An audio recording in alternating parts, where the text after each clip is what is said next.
sorry. God bless you. My name is Scott Odom from Jackson. I'm a former resident from a long time ago. I'm here to support you. You have many things initiative.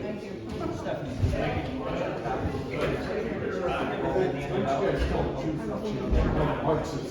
Determined to destroy this country. Hard fact is what you should have in this meeting.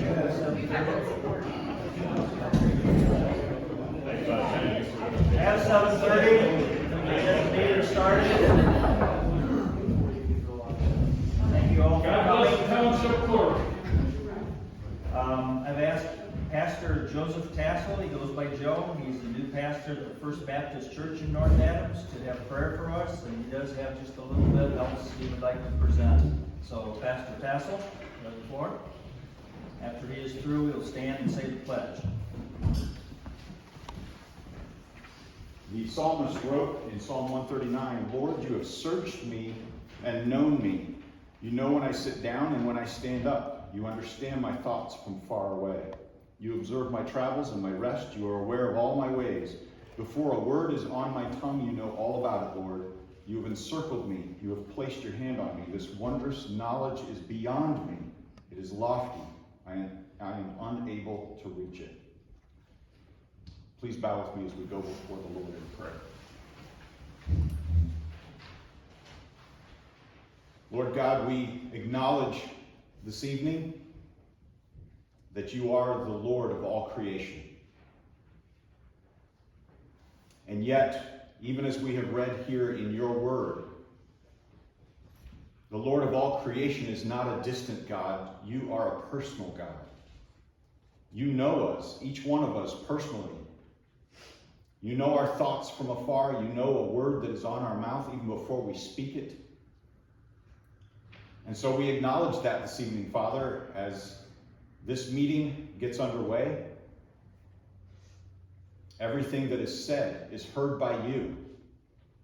Everything that is thought is heard by you. The intents and motives of what is said tonight will be heard by you. And yet, Father, you tell us to fear not, but to come to your throne of grace boldly. You tell us to call you Father, and you love us, and you've demonstrated that love toward us by sending your Son, Jesus Christ, to be our Savior. Father, I pray because you tell us that we can pray and we can ask you things, and so I pray that you would bless these proceedings this evening. I pray that you would give wisdom and understanding. I pray that you would give patience and kindness. And I pray that as things are said and done here, that it would be productive, that you would be glorified in it, and that we would be able to rejoice as a people who live in a free nation. We have incredible freedoms here, Father. We thank you for them. And we thank you that we can come to a meeting like this. People can speak their minds without fear. Father, bless all of this. Glorify yourself in all of this. And may this be for the good of the people. In the precious and powerful name of Jesus Christ, we pray. Amen. And say the pledge, please. Pledge allegiance to the flag of the United States of America and to the republic for which it stands, one nation under God, indivisible, with liberty and justice for all. Thank you. Now, if you've looked at the agenda board, I've moved things around just a little bit. We have an audit tonight. We have another presentation of timeline of events that'll take a little time. And so I've moved the approval of the minutes a little down and put those other things first so that Jack Chesky, did I say that name right? Yeah, Chesky, thank you. Has driven in from at least an hour, maybe further, and so we'll get him early in the agenda. So those are the reasons for some of the moves. So do I have a motion to accept the agenda as written? Are there any additions or changes? Moved, thank you. And a second? Thank you. All in favor, aye? Opposed? Carried. Do we have Commissioner Brad Benzing in the room? Okay, I think he was here last month, usually comes every other month and gives us a good report of what's happening at the county. So in lieu of going to the county commissioner meetings, attendance here will give you a snapshot of what's going on in the county. County Road Commissioner Gary Leininger. Okay, we're making good progress so far. Mr. Chesky, you have the floor. Where's the best for me? Wherever you feel is right. Right here is fine. All right, thank you guys for having me. I'm Jack Chesky. I'm representing Gaberton Company. I was the main auditor who worked on the Township's last audit. Looks like we got a packed agenda tonight. We got a big report. I'm just gonna fire through it, hit the highlights, and then I'll leave up the questions at the end. For those of you who don't have a copy of the report, bear with me. It might sound like I'm speaking Chinese some of the time. I promise to make sense. So if you guys could flip to page 2. There are 2 main aspects to the report. The first is the financial statements. That is 95% of the audit report. Then at the end, we have a few blurbs on internal control for the township. So page 2, most important thing is our opinion. Our opinion is not modified, which just means in layman's terms, it's a clean opinion. We believe that your statements present fairly in all material respects the financial position of the township. Right underneath that, there you see a change in accounting principle. Most people don't know what that is. Pretty much the Government Accounting Standards Board is making you do things a little differently. All that means is what was called an agency fund, your tax account, is now called a custodial fund. And there's a few other statements that have to go with that. We'll get to that later. Nothing else you really need to know. Next, I'd like you to flip to page 4. We have our financial highlights at the top. The most important, the net position. The unrestricted net position of the township on March 31st, 2021 is $896,000, or $896,258. Unrestricted net position, this just means money you're allowed to buy. So every year, you either have a positive or negative net income. That total accumulation is your unrestricted net position. More or less, this means that if the township were to have 0 revenues whatsoever for 4 years, you have enough money stored up to pay that. So that's good. You guys also had an increase in that position this year, meaning you had a net income of $49,463. Next, I would like to move to page 6.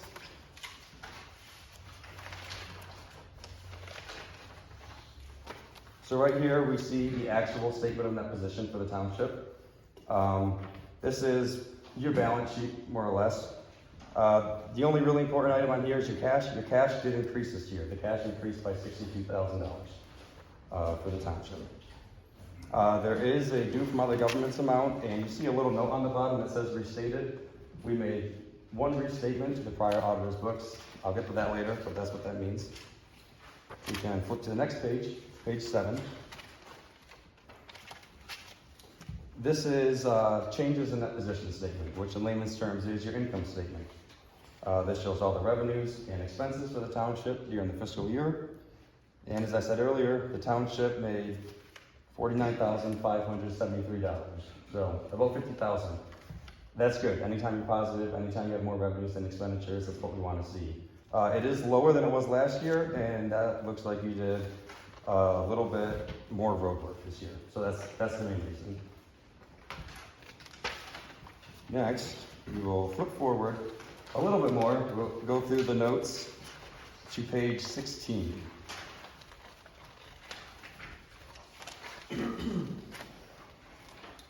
This is your statement of revenues, expenditures, changes in fund balance by fund. The township has 3 funds.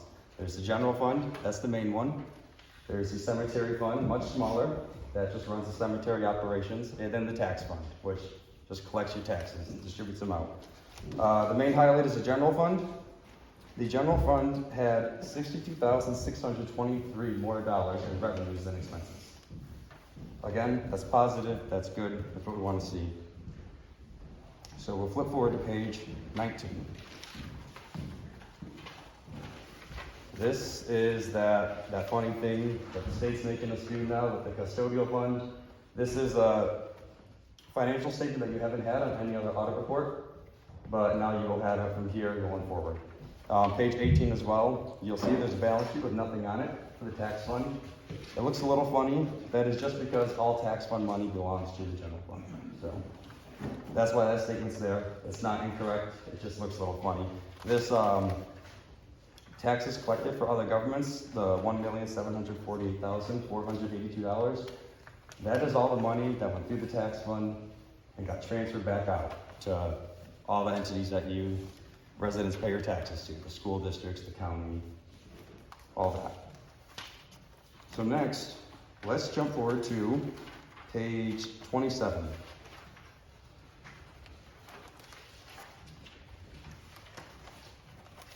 This note 9 is a prior period restatement.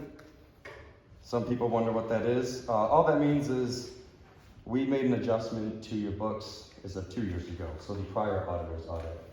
They had accrued a little more revenue from the state revenue sharing than we thought was necessary. We accrued one payment. They had accrued 1.5 in the prior year audit report.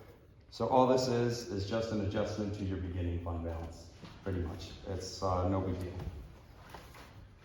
That is about all we have from the financial end of things. I'll leave it open to questions at the end. I really want to hit the internal controls. That's the smaller part of the report, but I would say most important for purposes of this presentation. You go to page 29, you'll see the township budget. I'll come back to that. I'll get into detail with it. But before I circle back, I want to go to page 2. If you flip to the right, it restarts. So after the budget, it's page 1. Actually, let's go to page 3. These are the efficiencies that we found with internal control with the township. And we don't issue an opinion on internal control. We just point out efficiencies and we give our recommendations as to what we believe the board should do to have better controls. So the first one, material audit adjustments and financial statement preparation. So at the beginning, when I gave the unmodified opinion, the clean opinion, that is after the auditor adjustments. So how an audit works, for those who don't know, we go through the financial statements, represent the trial balance, which are the township's books. I look at it, I audit it. If I see anything that is wrong or needs to be corrected, I make my own adjusting entries. I present those adjusting entries back to the township, and they accept them, which you accepted the adjusting entries. So after my adjusting entries, the township books were accurate. Before them, they were not. I had many material audit adjustments. And not to freak anyone out, that is totally normal with a small township. Almost any township this size will have at least basic adjustments to convert from cash basis to accrual basis. I would say I made more adjustments, both number of adjustments and number of dollars adjusted than usual. So that is that note on internal control. I made a little bit more adjustments than I normally would have. The second internal control deficiency is lack of segregation of incompatible duties. There's a big blurb in this, it sounds confusing. In layman's terms, all this means is we believe that there needs to be a better monitoring mechanism in the township. I think there's a lot of aspects to the monitoring portion of internal control that could be greatly helped but just by changing a few things procedurally with the township. So I'll bring you back to the budget now to highlight an example of internal control deficiencies that I think are easily preventable. So if you look at the budget here, how a budget should work, you should be budgeting what revenues you expect to earn, and expenses need to be budgeted by department. And we would like to see all of our clients amend their budget at least once a year, which I do not believe the township did. We should have a beginning budget at the beginning of the year, and it can be amended up to one time every board meeting. Most people amend it once during the year at the end. So if we look at some specific line items, for example, state revenue sharing.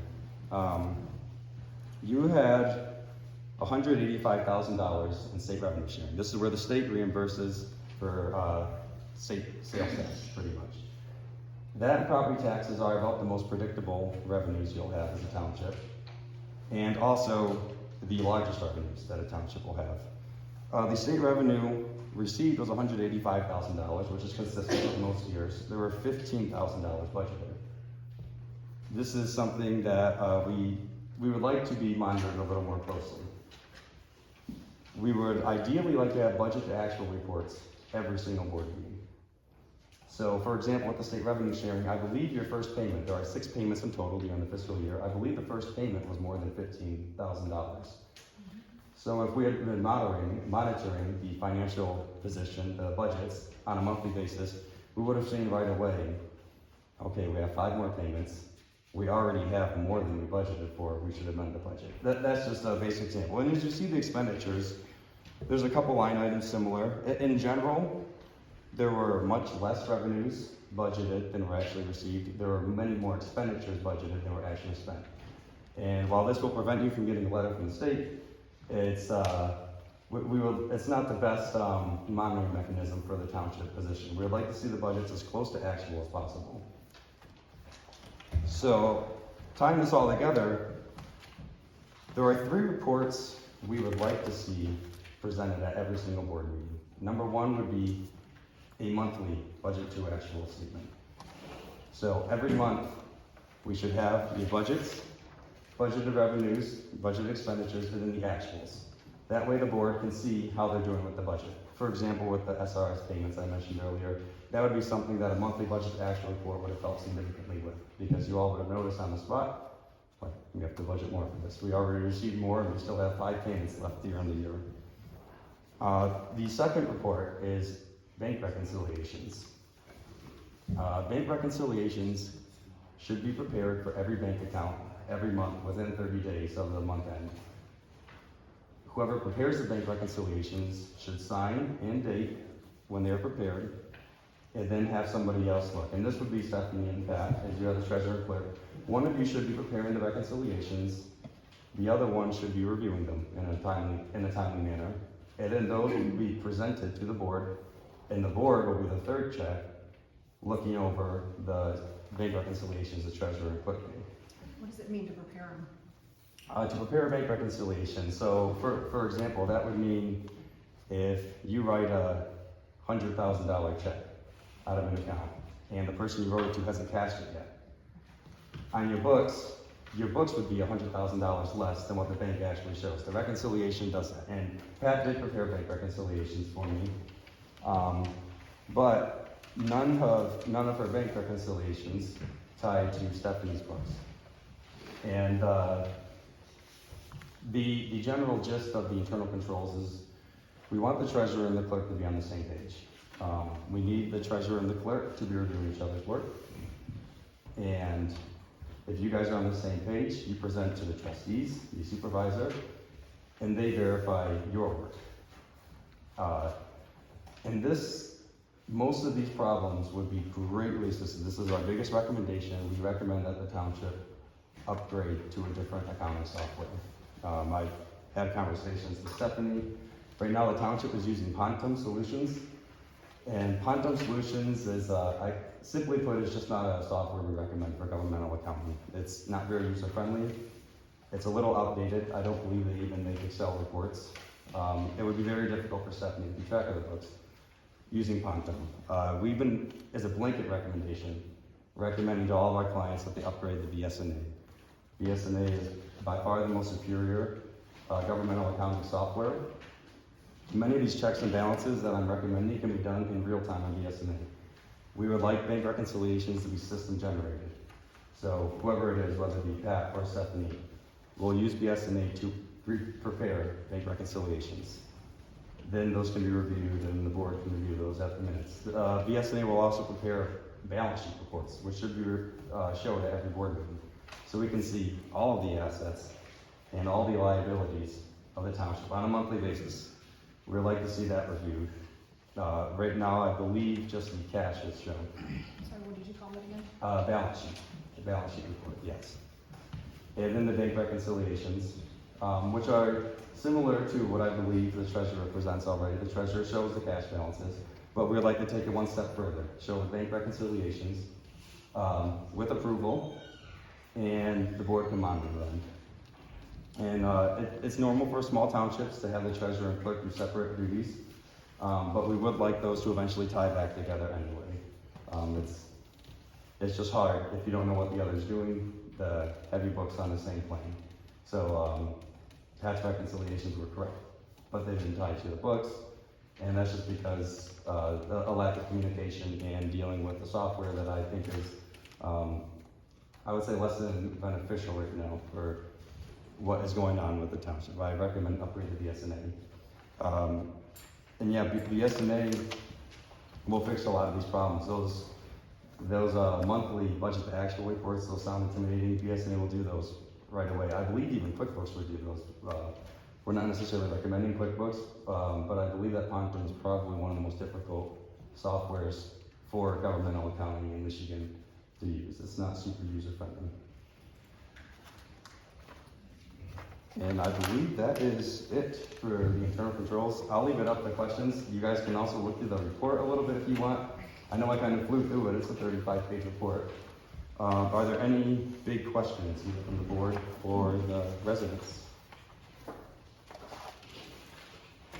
As far as that BSNA, how much training and that kind of thing will they need to be able to run through that pretty easily? There is a learning curve with BSNA. The two biggest downsides of BSNA, one is the learning curve. And I would say BSNA, there's a learning curve because it's a more complex software. But whereas I would say Ponton makes easy things hard sometimes, BSNA has everything, and that's why they're complex. There's just a lot more going on. So there is a learning curve. We normally with clients, it'll take a couple years to get into the groove of it. And it also costs more, which I believe with almost $900,000 of unrestricted net position sitting in the township, it would be, and you guys have been increasing your net position every year. I believe it is an expense that the township could afford, and it would greatly help with the books. I think it would make life a lot easier for your treasurer and clerk, because it's hard to work if the software is just not up to speed. I have a question on that. Pat, I believe you use BSNA yourself presently, and the assessor does as well, or the assessor will be as well. Would software that we might buy for the clerk's office be automatically compatible, or do we need to upgrade the treasurer's office as well? It should be, and I'm not super familiar with the intricacies of BSNA, but how the software works is it's in modules, whereas Ponton has everything is all in one. Almost any accounting software has everything in one. BSNA specifically made to help out governments. So there is a tax module, which is what Pat is using. There is a general ledger module, which is Stephanie's books. There's probably 10 modules, I believe. You would not need every one of them, because townships just have less going on than, say, like the city of Detroit may have or something.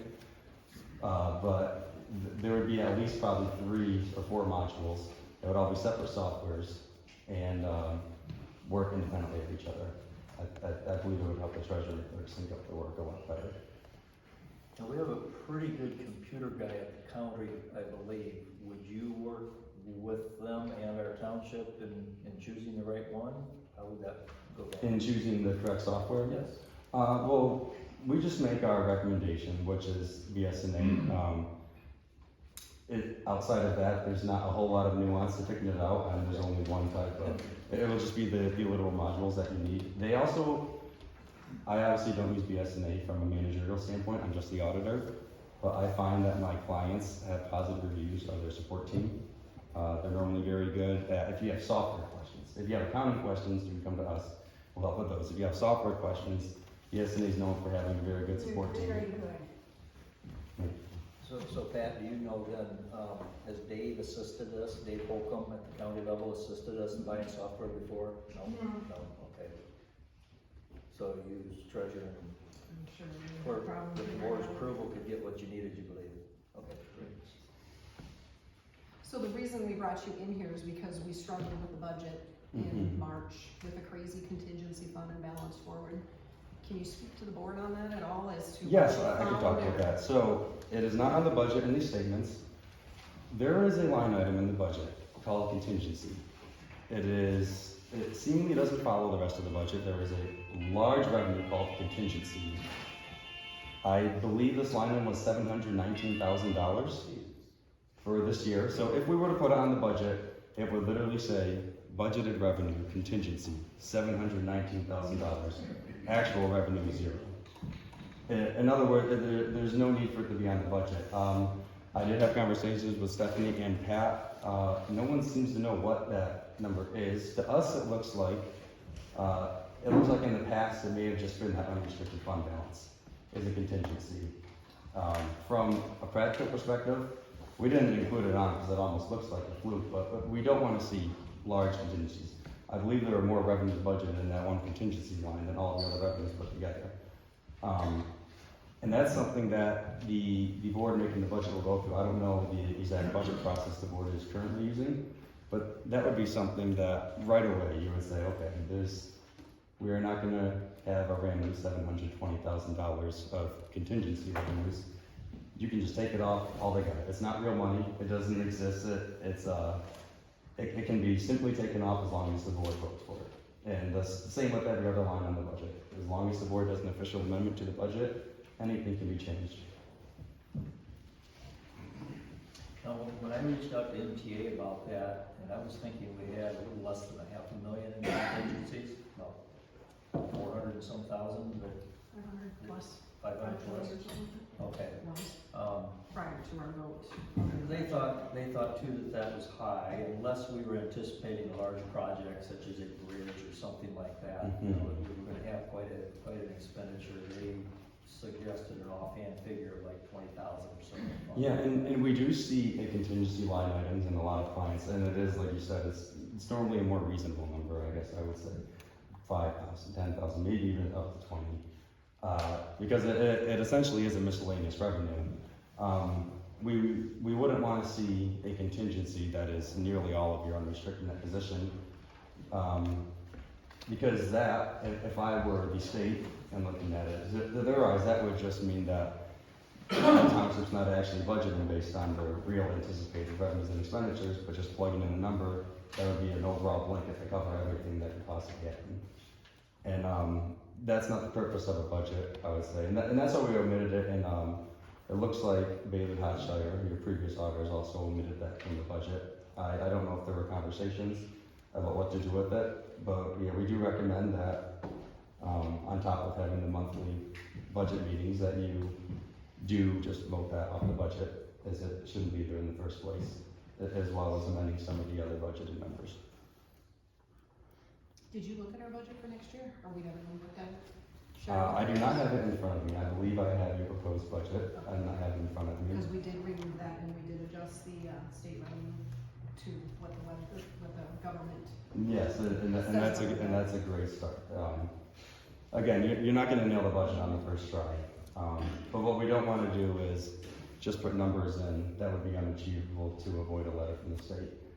Because you theoretically could, by the black and white rules, just budget more expenditures than you could ever spend and less revenues than you could ever receive, and then the state algorithm wouldn't catch it. But it wouldn't actually be a budget at that point. It would just be checking balance.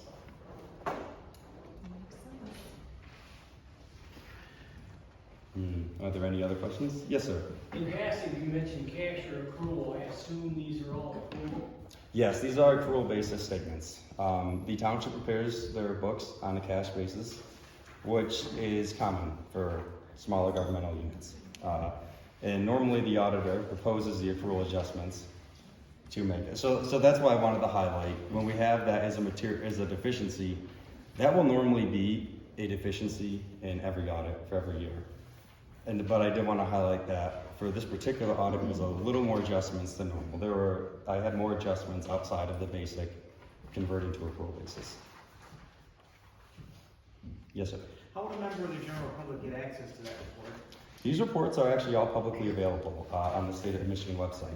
Okay. I don't know how long it takes them to update it.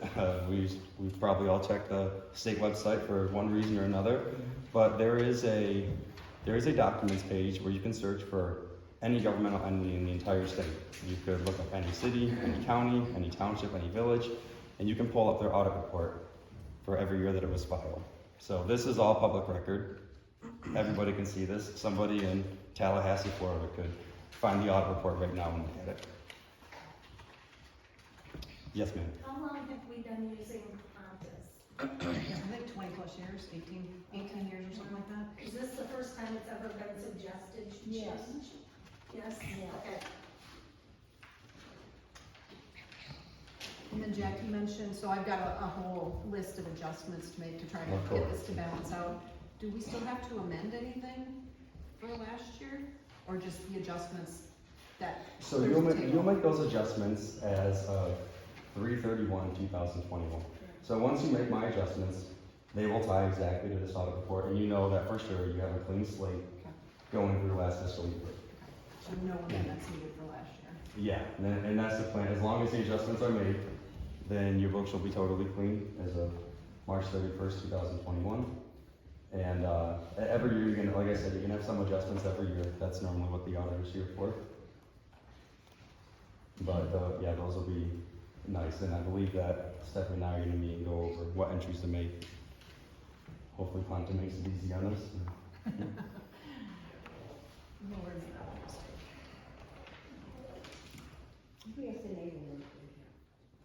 Yeah, we have to buy the software first. But I mean, Yeah, I'm immediate. Oh, I'm, How soon should we be looking to get this software?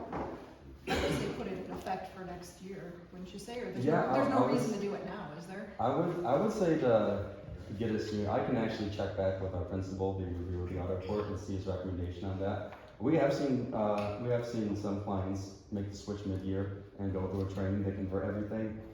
Most of those clients were coming from QuickBooks. I don't know if I've worked with somebody personally who's made the Ponton to BSNA switch right away. But I'd have to Yeah. input everything up till now into BSNA. I'm assuming you're Yeah, not so gonna want. you would have to put your, and there probably are conversion mechanisms. I don't know what the bridge is between those two softwares, to be totally honest. I can look into that. We later. have to talk to BSNA. Yeah. And they would help you. I doubt very much it will extrapolate the data and put and populate a new one. But if we bought it now and had it ready to go April 1 and finish off this year with Ponton, because it's already over 3 months into Yeah, it. we're just over halfway through the 7 system. months into it. And it does help a lot that from the tax standpoint, we're already using BSNA. And so that's after Pat already has experience with the interface and all that. And the modules are different, but they're fairly similar from module to module. Gentleman from Jackson had a question back there. Rick. Oh, yes, sir. Please forgive me, I got software background, I'm curious how much of a bonus you get for peddling competitive software. That's what you're doing. I do not get any bonus for peddling competitor software. I'm positive that's actually illegal. We cannot receive contingent fees as independent auditors. I know for a fact. Well, and trust me, Ponton is extremely difficult to work with, so there has to be other I software. have a suggestion when I can have a chance to speak. You can make your suggestions, There sir. are other options available, they're a lot cheaper for you. Well, if you would like to present the options to the board, you can. We make our recommendation. In our experience with all of our clients, we do over 200 governmental audits in Michigan every year. The BSNA clients have significantly less problems, and that's not even a slight on other softwares necessarily. Sometimes the state makes it hard to do accounting sometimes, and it happens to fall where BSNA is the software that accommodates that the best. Fund accounting is very different from a small business.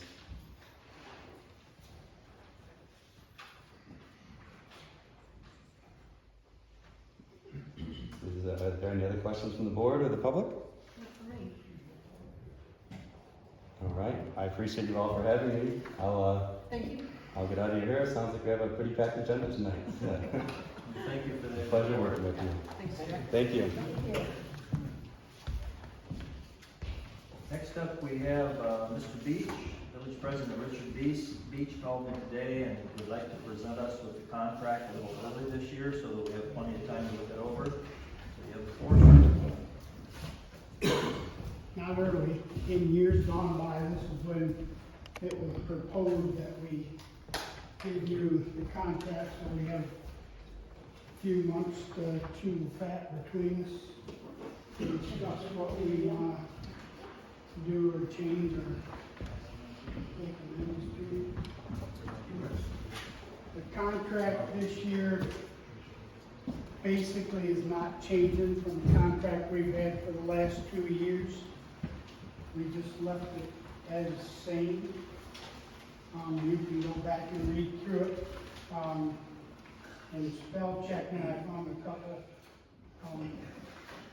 mistakes, so that's work that was in by hand. What I would like to bring notice to is the last page. Saved a lot of questions. Our response time for our department for calls, dispatch to en route was 6 minutes, 30 seconds. Dispatch to on scene is 14 minutes, 32 seconds. I don't know where they come up with the seconds part, but that's pretty fast for the volunteer fire department, especially when they gotta drive 4 or 5 miles to get to the fire station, to get in the trucks and be on their way. We handle about 15 to 20 average medical calls a month, average between 10 and 15 fire calls per month. We have 18 active members. 7 of those are medical personnel. 9 of them are firefighters. Some of the medical personnel are firefighters also. We have 2 cadets. We've had 2 cadets off and on for the past 3 or 4 years. We have mutual aid partners, which includes Hillsdale Township Fire Department for structure fires and auto-related calls. Moscow Fire Department for structure fires. City of Hillsdale Fire Department for inside the airport related calls. Medical transporting is reading emergency or the nearest ambulance available. We do our mandatory training once a month for all personnel on the department, and there's voluntary training every Thursday on random fire and rescue topics. The paragraph at the bottom, if you've been a benefactor of North Adams Fire Department or the rescue unit, and are thankful for the educated service the men and women of the department provide, please remember that you can provide a monetary gift to the department through your will or trust. Contact your attorney for specifics on how to do this, or instruct your family of your wishes. So back to the fire contract, it basically stays the same. You just wanted to make sure you each had one so you can go back and double check it yourself. But everything stays the same. We're still, where's that? I lost it. On the front page, under 2A, we charge $800 for doing all the billing. It's something we started doing a few years back when the township didn't want to do the billing anymore, so we took it over. We have an outside company helping us do that now, and we're having better luck getting our money. We basically read it over, and if you want to get together and discuss it in the next 3 to 4 months. Just say, remind me of the dates. It renews It should April be, 1. we have to renew it, it should be renewed by March 1st. Okay, the services for April 1 through March 31st. Yep. And we were supposed to negotiate any changes, wasn't it in December or something? Wasn't it in the That's last what one? this is for. But didn't we have a date in last year, we kind of went way over and it was too late anyway? Well, I think I got out here late last year. I believe there is some language like that, that we're supposed to let each other know of any changes or something. Well, I see some right away. They don't get sections 35 and 36.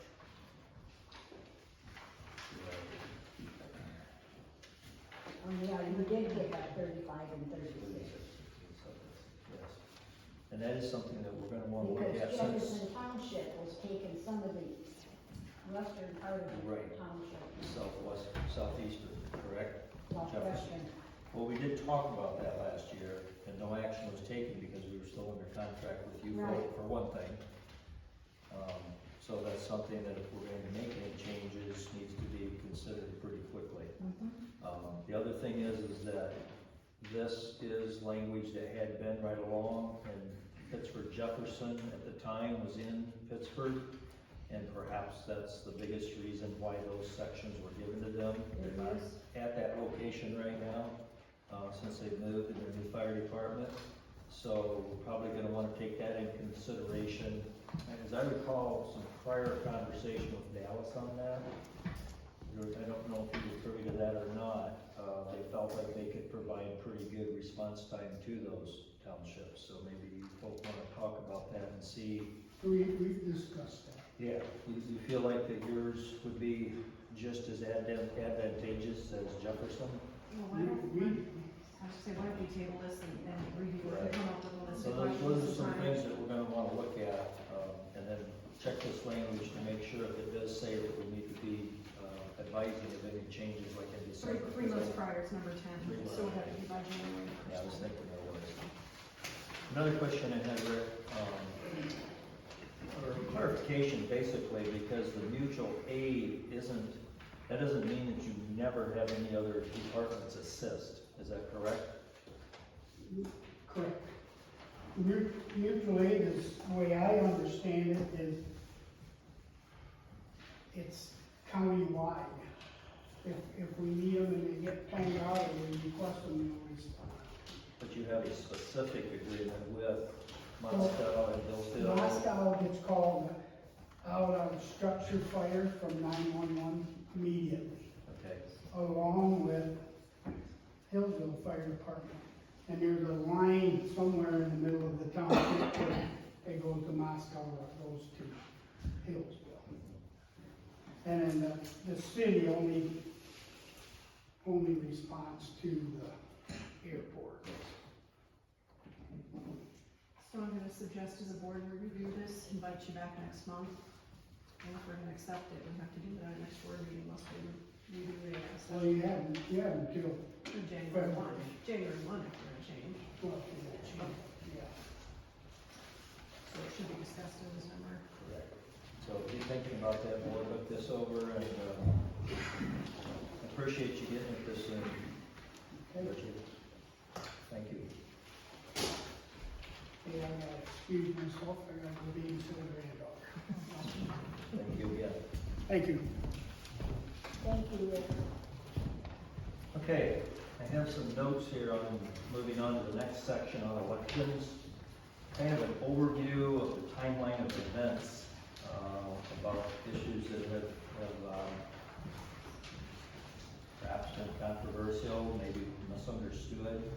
I don't know if it's fair to say that Stephanie won't be commenting to some ends on this because she's seeking legal advice and under the advice of an attorney.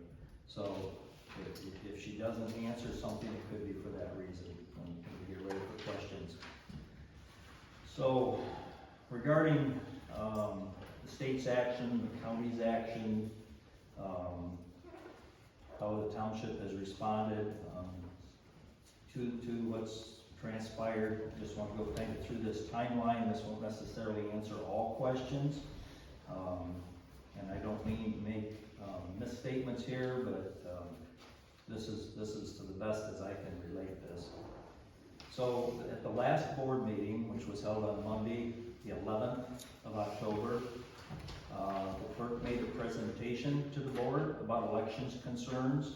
That is gone over in the minutes. If someone wants a copy of the minutes, if you don't have it already,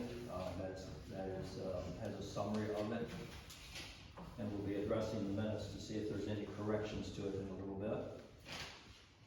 The major concerns made in this presentation, two concerns really, was that the tabulator in its testing that is running the ballots through the prepared ballots that test the tabulator were the same number of test ballots for a 2 or a 1 question ballot. We had a 2 question ballot in March. And this last election, just held on the 2nd of November, was a one-question ballot. And there were, I believe, 7 provided both times. Now, it's my understanding that that tabulator would be tested in every possible way that the ballot can be cast, that in itself does not add up. And if you go back to the 2020 election, it's even more concern. There would have been more potential tests or test ballots. So the second concern was that cell cards that utilize cell towers, we seem to get conflicting testimony on this issue. There is a modem in the machine. So this is a question about, is there a SIM card in this machine or not? They say not, and that they talk about connectivity. So the modems are plugged into machines.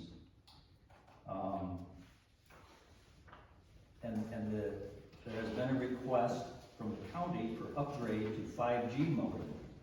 And that's an indication of connectivity. 5G is the new system being introduced with cell towers and such. I'm not intimately knowledgeable of all of this, but most people would have heard of it by now or be somewhat familiar with it. So moving along, on Friday, the 15th of the month, there was a letter from the Michigan Bureau of Elections on behalf of the Secretary of State responding to the contents of that board meeting, the one we just referred to. And this letter included accusation of refusing to run the public accuracy test. The clerk responded on the 17th, would have been a Sunday, sent it. It was likely received on Monday by the state. She responded to the Michigan Bureau and the county clerk's office regarding incorrect information about scheduled date of public accuracy test. And the published date was the 27th, which was the day it was held by the county. On the 23rd, we had kind of a strange occurrence. That was a Saturday. The police report was filed for a door that was open on the clerk's office. Now, I keep some weird hours. I came in here at 9:10 approximately on Friday evening, and the clerk's door was locked, but it was standing about a foot ajar, and all the election stuff was in there. I've never found that way before. How or why it was that way, I can't say. That's how we found it. So on Saturday morning, Stephanie and I were both in the office, and I think I was a major one to decide that we better get this documented by the police under the circumstances with all those ballots here and everything. Nothing appeared to be missing. Not saying that anything was missing because as far as we know it wasn't. But that was the situation, so a police report was filed. On the 25th of October, a letter from the Michigan Bureau of Elections was received at 3:45 with directive stripping the clerk from running the election November 2nd. The next day, the 26th, the treasurer of this township and a trustee signed a document that stated what was taken by the county clerk's office. And since neither Stephanie nor myself were contacted, there's only one other key that I'm aware of, unless the old clerk, who is our sexton, has one, that I'm not certain of, that lets us into the inner doors, the office doors, the clerk, the treasurer, and the trustees. So they're all keyed the same. So someone with access to those keys let the county clerk in without ever calling the township clerk, who was directed from the state to turn over the election materials. So she wasn't contacted, that being Stephanie. I wasn't contacted, yet this action was taken. Keep in mind, there's no charges against our clerk. There's merely a directive from the state.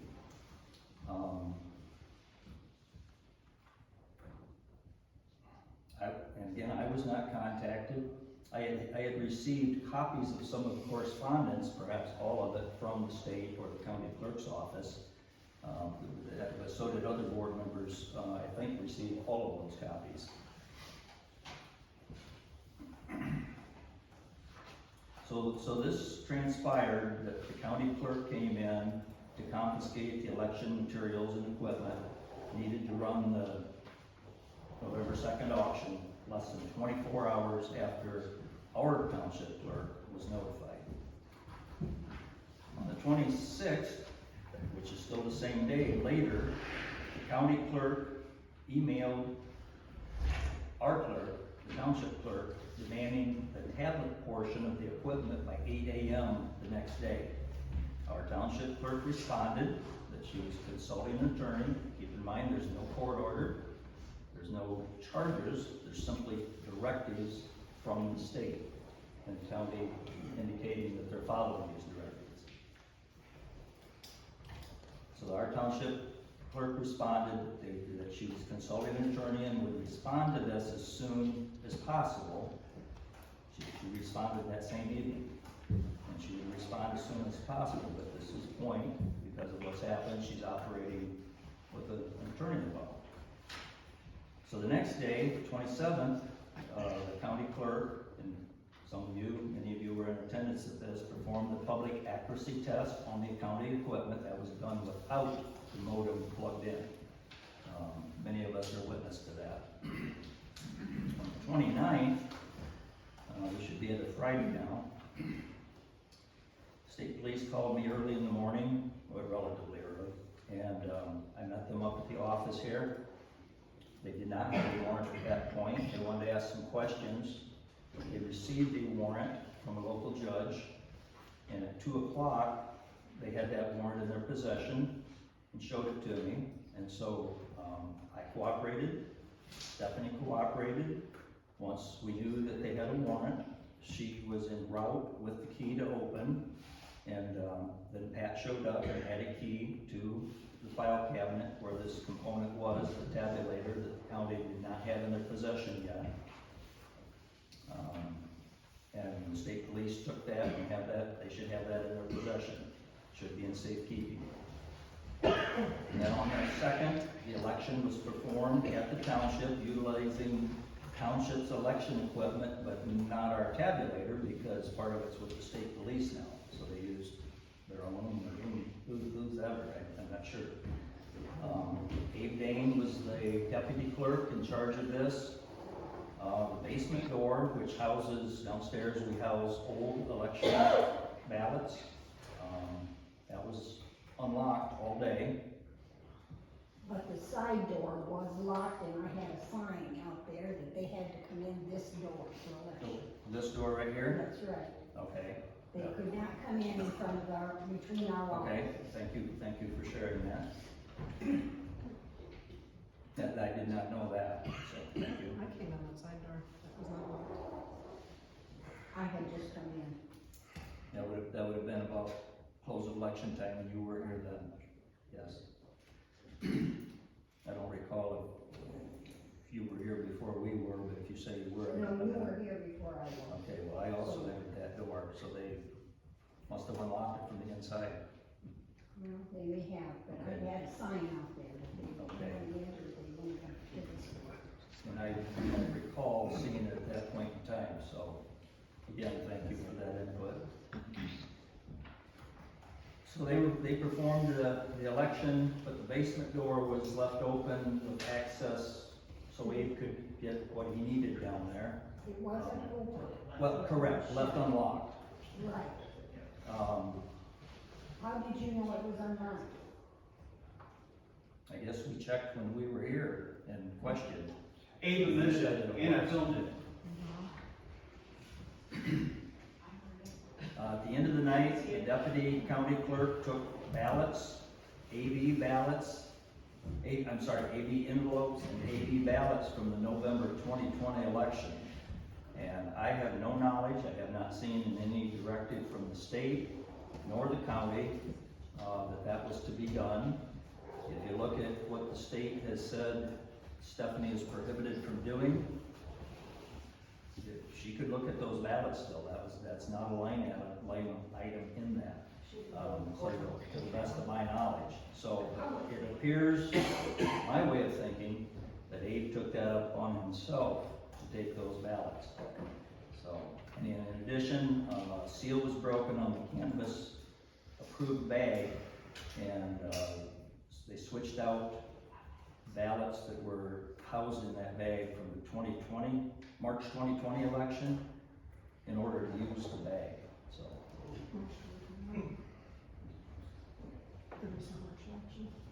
That's right, that would be 2021, so that's an error here. Yes, that's correct. That was the March 2021, which was the two-question school millage election. So that's all I have on that. I do have some copies up here. If anybody wants to get one, I'll just touch quickly on it. There's some sections from the code, which is federal law, and then some sections from Michigan law. And I just want to talk about two areas that I highlighted. The federal code speaks of retention and preservation of records and papers, and it says that all records and papers which come into the clerk's possession or every officer of election, they're to be retained. So you can pick up a copy and read that for yourself if you like. And then as far as Michigan law, says township clerk of each township shall have custody of all the records, books, and papers of the township when no other provision for custody is made by law. So, again, just reading some excerpts of those laws and those copies up here. So that's about all I have on that. I guess we would open the floor. First, is there questions or comments from the board yet on this?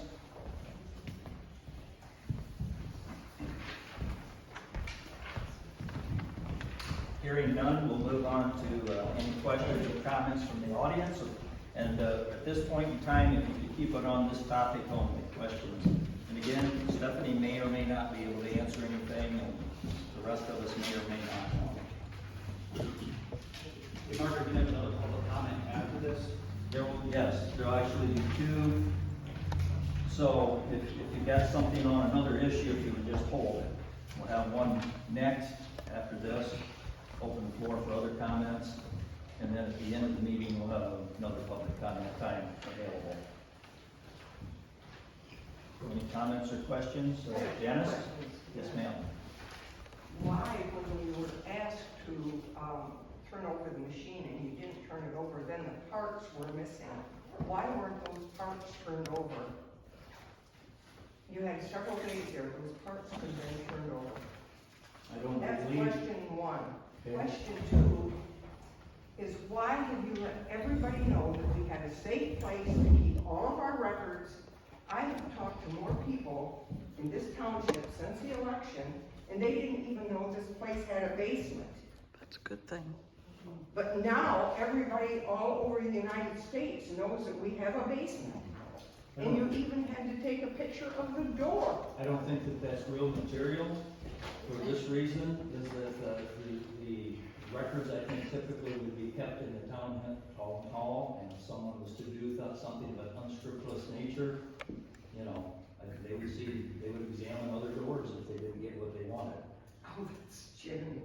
We've rented this. I don't think that it matters a whole lot that that's known. This is a public building. The plan for this building's on. Then why did you make an issue of it if it wasn't important? I don't think that in particular is important.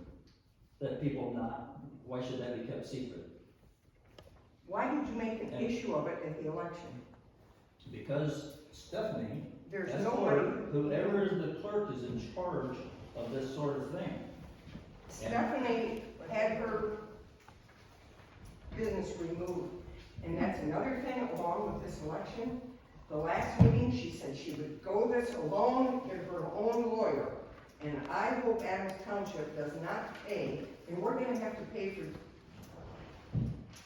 Absolutely. And she said she would do that, and she should pay for her own lawyer, and you've already consulted Fink about it. Yeah. Yeah, and that's not right. That is not right.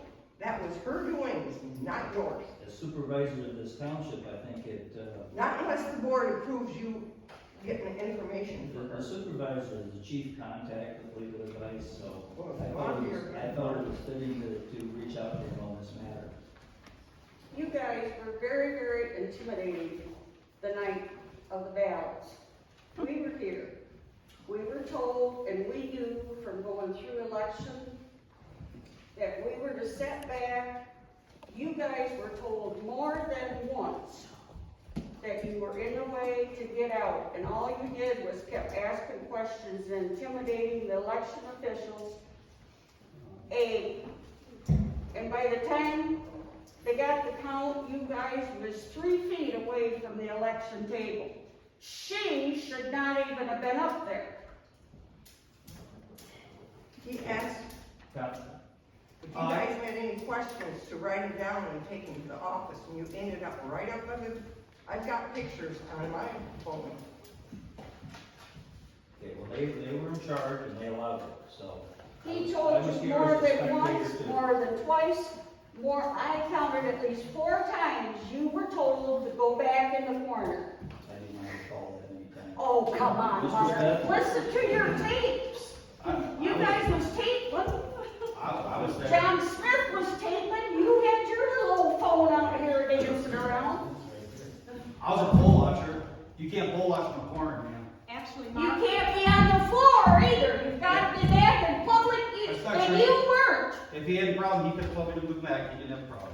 actually Pat and Mark were supposed to be up watching, I believe. No, not particularly. We were You had to sign it, though. not You had to workers sign. in that meeting. You No, had to- well, she's talking 2 different meetings. Okay. She's talking the day of the election and we were watching at the end. Mark? Mr. Smith, you had something else you had, didn't you? Yeah, I want to know who's going to host the next, like, who's the clerk for the next election? It's unknown. Unknown at this point. We don't know how long this will go on. She should be resigned. She can't do her job. Who should be resigned are the 2 that opened the door without a Okay, warrant. just a minute, let's one at a time, we have someone else. Oh, with their you hand got up it. to talk. I was here as a poll watcher, and I don't remember 4 warnings to get away from the table. It was a very relaxed attitude, but we could not see from the back of the building. So, and I don't remember 4 times being told You to were get away. told 4 times. I And finally, disagree. one time he Okay, let's said, let one person at a time talk. one time he said, would you please stop questioning them and stand back? I don't want them being here till midnight. Well, we have several witnesses to that, so the next question, please.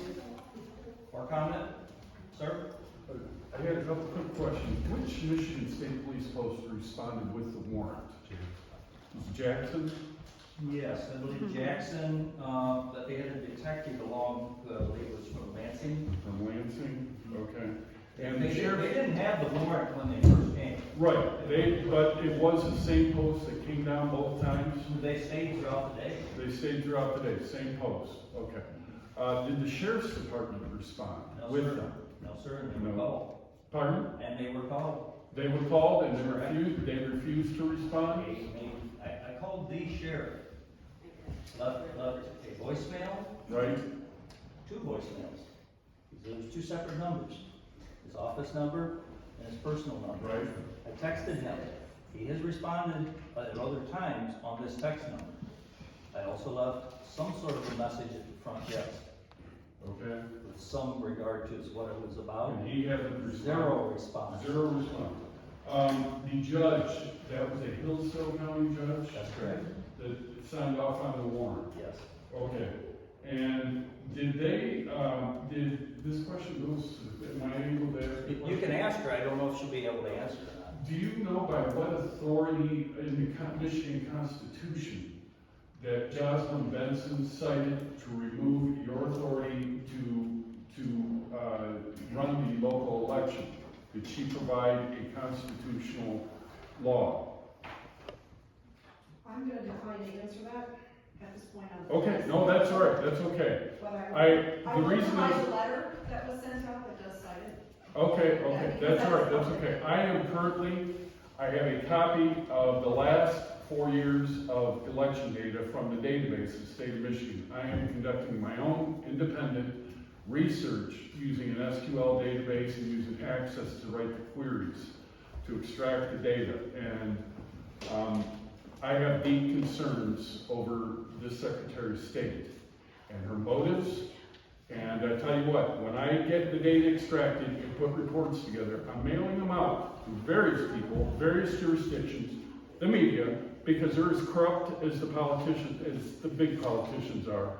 And I tell you what, this whole thing was to discredit anybody that was on the other side of the political spectrum. That's what this is about. Because they didn't treat Wayne County the same way as what they've done here. This is the kind of garbage that happened in Nazi Germany. Or the Bolsheviks when the communists took over. This is the United States. And for the Michigan State Police to pull these kinds of stunts, they need, I'm sorry, but you need to have your own local law enforcement and never cooperate with the FBI or the Michigan State Police again. They cannot be trusted. They are a political organization now tied to the Marxists. Thank you for the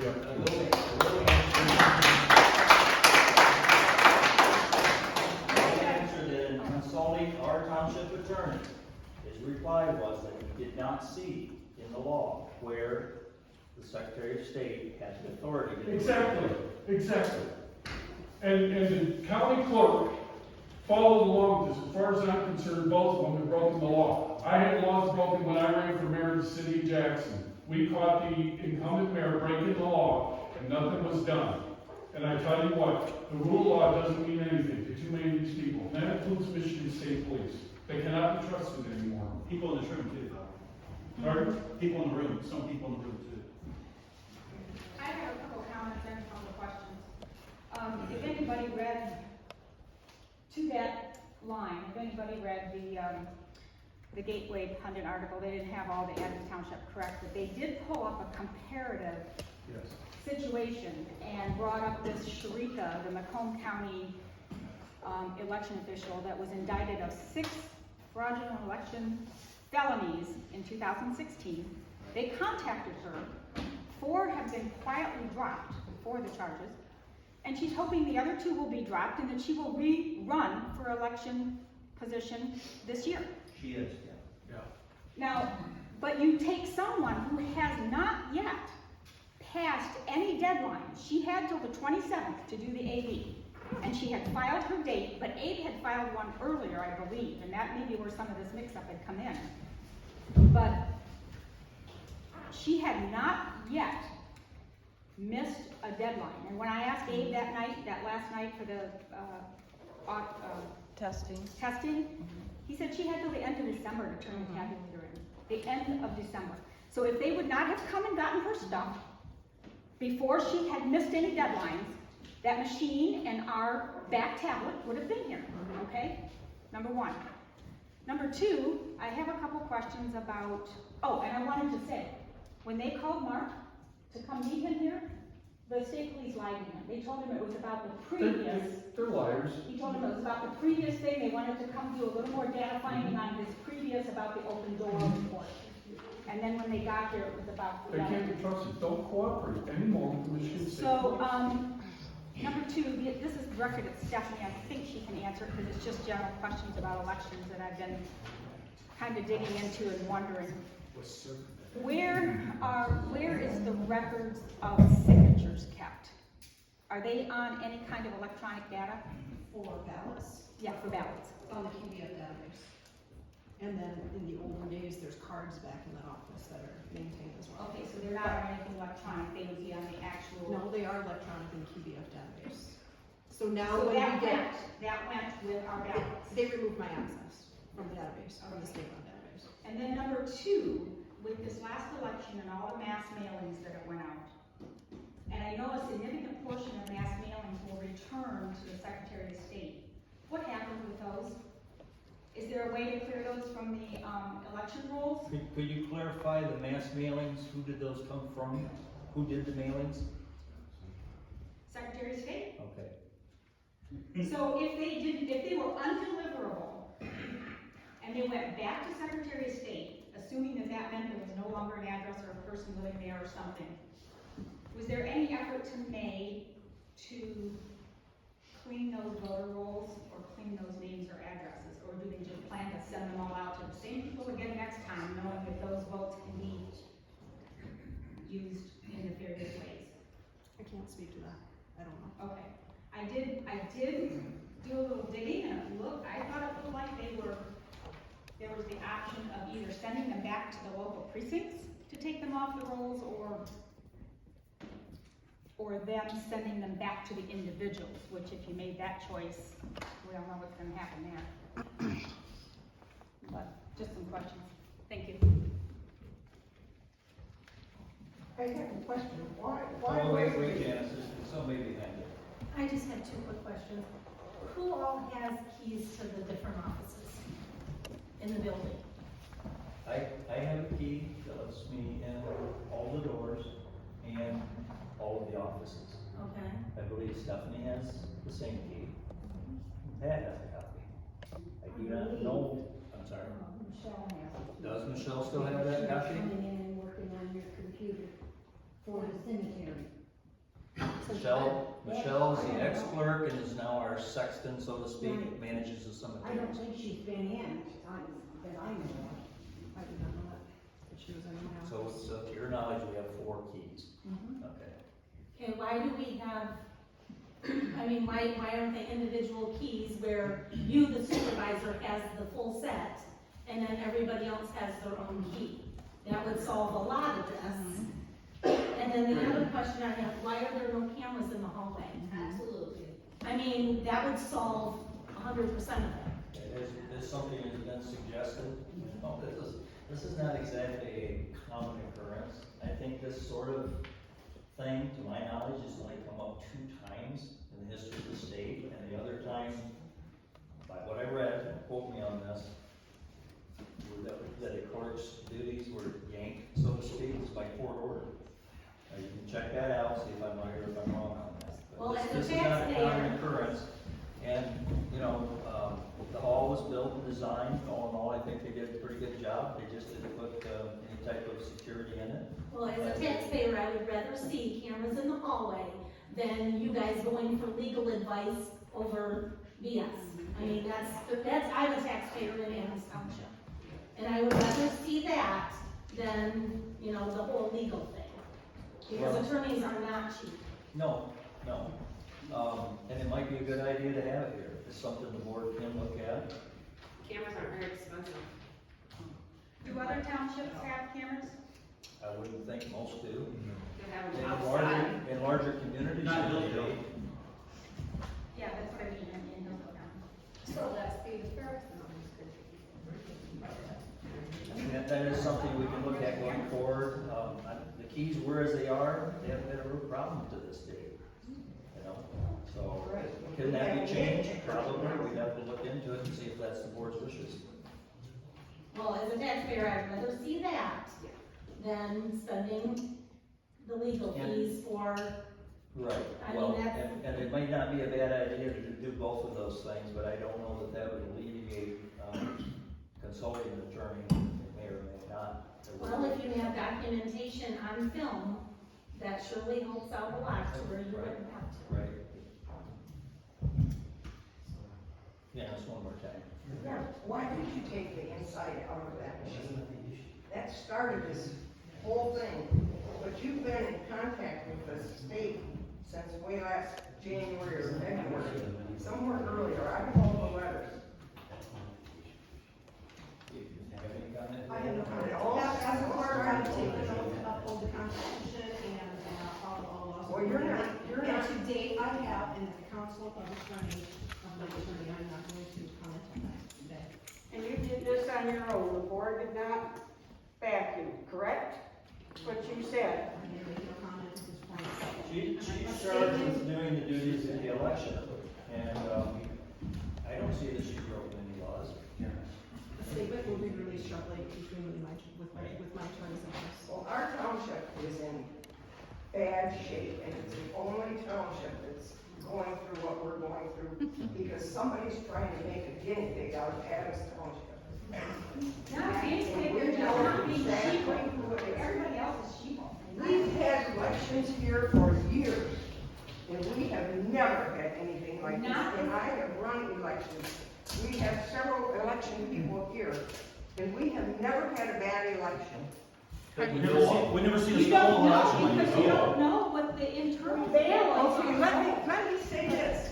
When Mark was elected, he did not question the machines. Right. When he went for, when they were trying to recall him, he did not question any of the machines.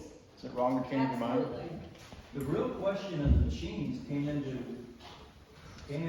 being into question with the 2020 general election. Exactly. And We weren't, there may have been problems before, I'm talking Not in general. here. You don't Not know, here, Mark. you don't know that, absolutely. I do know that. No, you do not know that, absolutely. Everything is put through the machine. The fraud was before the count. All the ballots, all the I applications. don't think you well realize all the potential ways that cheating has occurred. I think most of the question came up because of the high potential for audit in this election, and it's supposed to be kept for 22 months. I really think Stephanie was transparent, and she must let us know what her concerns were, and wanted the backing of the board, but, you know, we didn't get the whole backing. Why was this not brought to the board that she was She- shaking she- out? That she took it out? That Because she she put it in hadn't the broken machine? any laws and hadn't passed any deadlines. That's not what I'm saying. Why did she not bring it up to the board first? They didn't before have a she warrant. took that out? She's responsible for the election materials. That's the clerk's responsibility. Pat doesn't have to come to us to do her treasurer's duties. This is a big thing. This is not So something is the simple. 2020 election a big thing? And I Exactly. First off, what does this have to do with 2020 elections? We were going for a school millage. We were going for a school millage. This has nothing to do with the school millage. Ma'am? That's what started the whole thing. Go ahead, start over, you have the floor. I don't understand why we're worried about the 2020 election. Trump won here. Can anybody realize that? They slaughtered. So, and our voting machine has never been one of the voting machines that are in question. Do a little bit of research.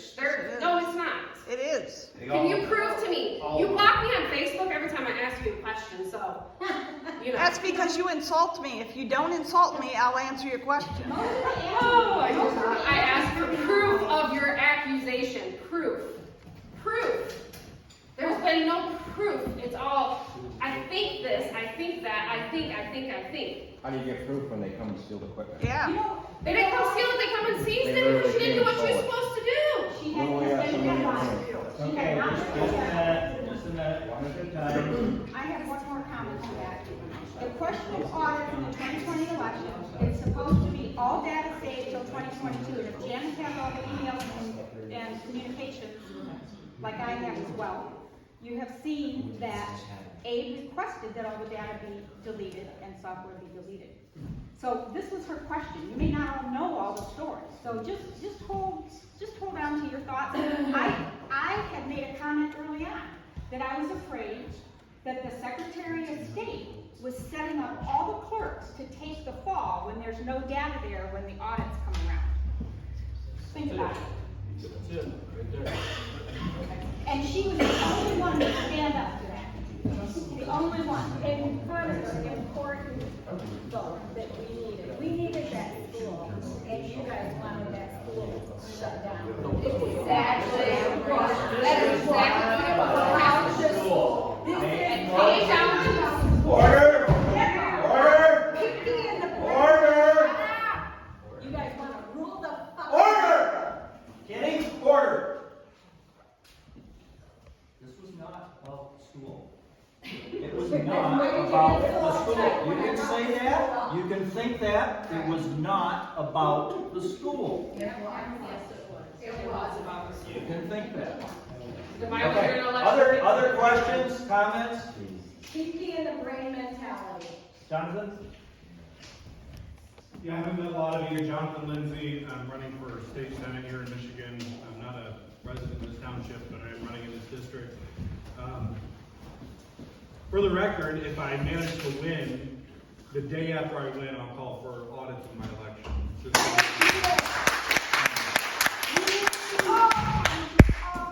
It's insane that, you know, audits and keeping records of elections isn't, it's controversial at all, right? Audits are the least controversial thing. We just listed the one up here because it's just what you do to keep track of things, right? So I feel bad for folks in the township that really feel like, and I think justifiably so, that that their local representation, I mean, the townships is what our entire system are built on as building blocks, right?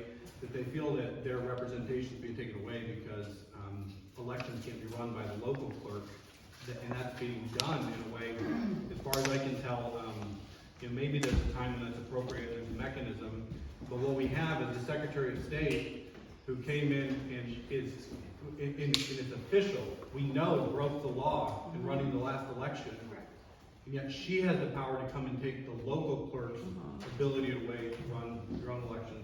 A few days ago, we saw an election down in Nicaragua, Daniel Ortega, I don't know if anybody watched it. But shortly after it happened, the Biden administration came out and said, this is an illegitimate election, right? They have no more evidence that was an illegitimate election than anybody here saying that, you know, 2020 was a problem. But historically, our State Department's never had a problem calling these people out around the world, and we used to have some moral high ground when we did that. Right? I served in the military. I was a Green Beret for 7 years. I was in Iraq. I was in Afghanistan. I was in Afghanistan, but my friends were in Iraq overseeing elections there.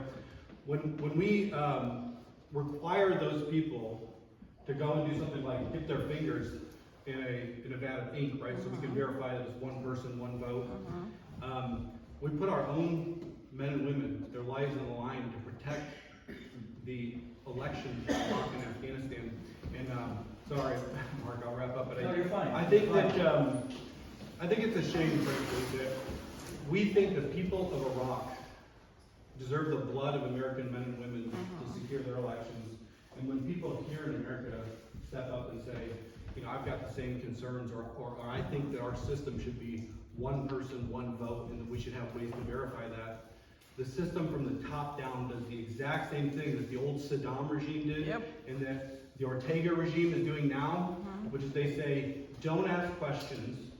Any system of government that comes out within a matter of days in a totally decentralized election and says, this was the most secure election in history, you know for a fact that used to be consigned to the realms of the Saddams of the world, of Kim Jong-un, right?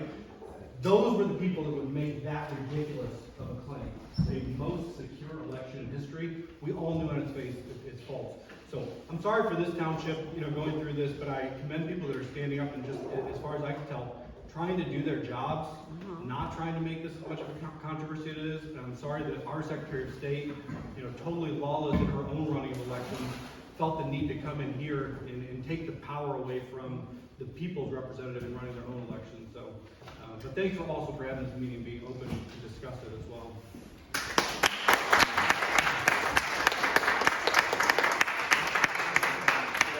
I'm sorry, real quick, you mentioned states. We've been a little on Orthodox, and I've let others speak more than once, so go ahead. Oh, okay. Go ahead. Does Mike Shirkey come down here as state senator? He's up north, he's out of Jackson, he lives on the other side of Clark Lake there. The reason that there was no audit and why the Republican Party of Michigan didn't push it is because Mike Shirkey's company in Jackson, Orbit Form, gets, why they assemble it there, the components come out of China. I got information from the Port of San Diego, they come through the Port of San Diego, and eventually to Jackson where they assemble all their products. But Mike Shirkey's tied to China too, so that's the reason. Anybody else? Oh, he's alive. Hearing no other questions or comments, we'll close this portion of the meeting. Move on to regular public comments. Anything else of another nature to say? Joni? I have a question. Yes. I rented the hall back in September, and in my contract it states I would get $100 back as long as there were no damages or anything. And I have yet to see that $100. I just wonder who I need to talk to, or how I need to come back and get this money back. What was your name? Joni Jones. Oh, okay, yeah, we'll have to. I don't have either of the two contracts. The only kind of proof that anything was paid on them So I have not issued those checks, because what Pat has provided me has not shown me that all was signed and rented. Well, I have a receipt, I don't have it with me, but I have a receipt for both of them. And Pat has a carbon copy of the receipt. I've got that she receipted you, but I have one contract with your name on it, it's the second one, and it was. What date was that? Because I rented it in June, and then I told her to keep the $100 for the September one. Correct. So then I still haven't gotten the September one back. Correct, the only one I have is a contract for September showing her receipt to you for $75. And now normally I get a deposit slip along with it, so there's some kind of communication on our end. Two people together. That's not the I deposit do slip. that again for her. I don't know what you're $75. saying. I put two people together for the 75, reimbursed 75, and then I'll come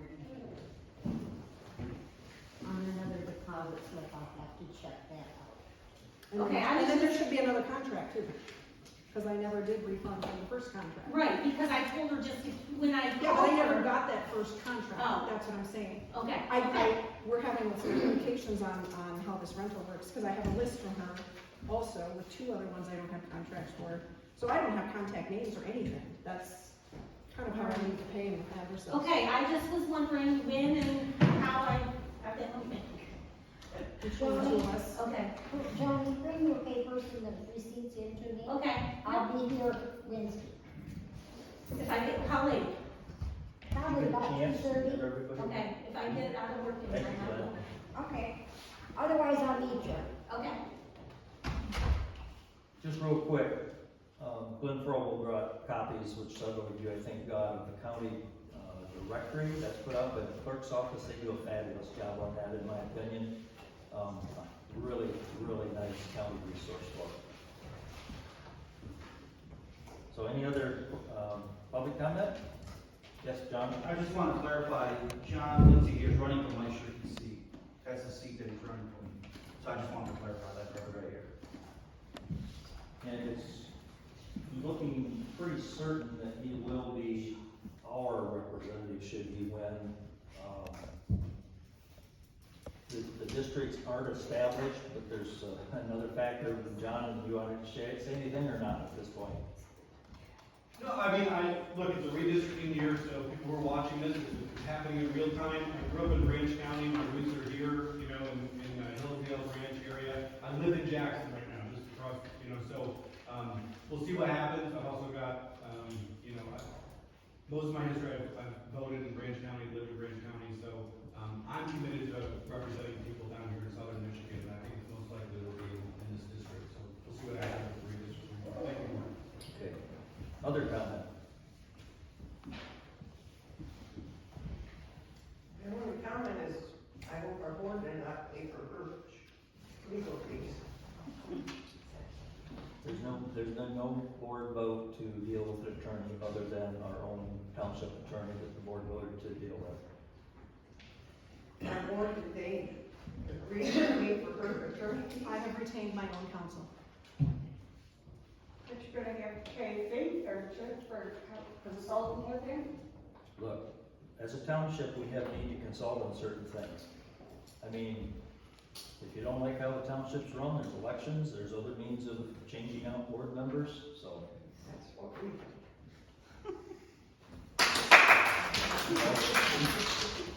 Stephanie, keep supporting the Constitution, all right?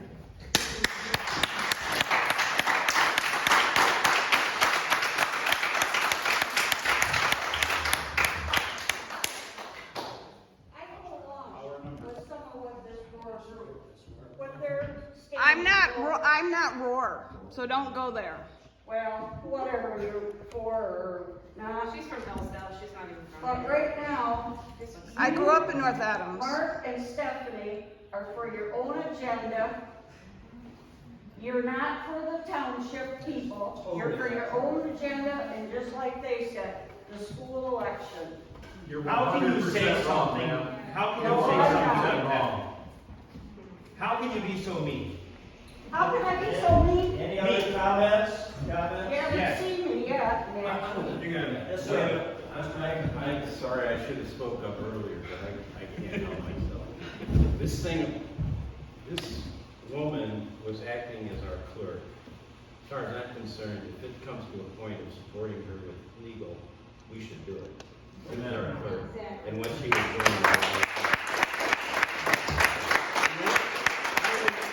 When I first heard about this, I was concerned, and I thought, I want to hear what's going on from the October 11th, was it the first time this came up? But anyway, then I came to the ballot testing meeting, and in my mind, the whole thing is, I would like to see hand-counted balloting. Yeah.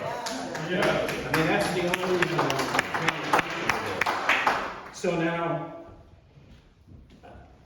what I'm hearing is that the state, and maybe you should pay attention to this, the state has outlawed us being able to use, to hand count votes. Is that where the conclusion is? That's what I'm getting. They're trying. I mean, I've talked No, they to- already have. You have to go through the machine. You have to. That's pretty much determined. Yes. Because I talked to the state rep, and he wasn't sure, they weren't sure. Yes. I don't know if you guys have gotten an answer yet, for sure, even the attorney doesn't know, okay. But what I'm getting is, it's not allowed, okay. Now, the test ballots, at that meeting where they did the testing, I asked the question, how do you determine how many test ballots you're supposed to have? So let's say there's 100 possibilities, 100 ways the ballots can be figured out. Well, they don't want to do 100 test ballots. They're going to do some number. And I asked, what is that number? How do you figure it out? Is it a statistical analysis? What is it based on? How many ballots need to be tested? I asked that question. There was no answer from the county. I looked at the gentleman from the printing company, because I don't know what he was here for. He said nothing. I asked him, how do you determine the number of test ballots? And he said to me, I used the word combinations. And he looked at me and says, what do you mean by combinations? I meant, you know what I meant by combinations. There's so many ways that a ballot can be filled out. Then he said, and then I asked him, well, I just want to know, how do you figure out the number of test ballots? His answer was, we follow what the state says. Yep. Now, that is not an answer. I'm sorry, that's not an answer.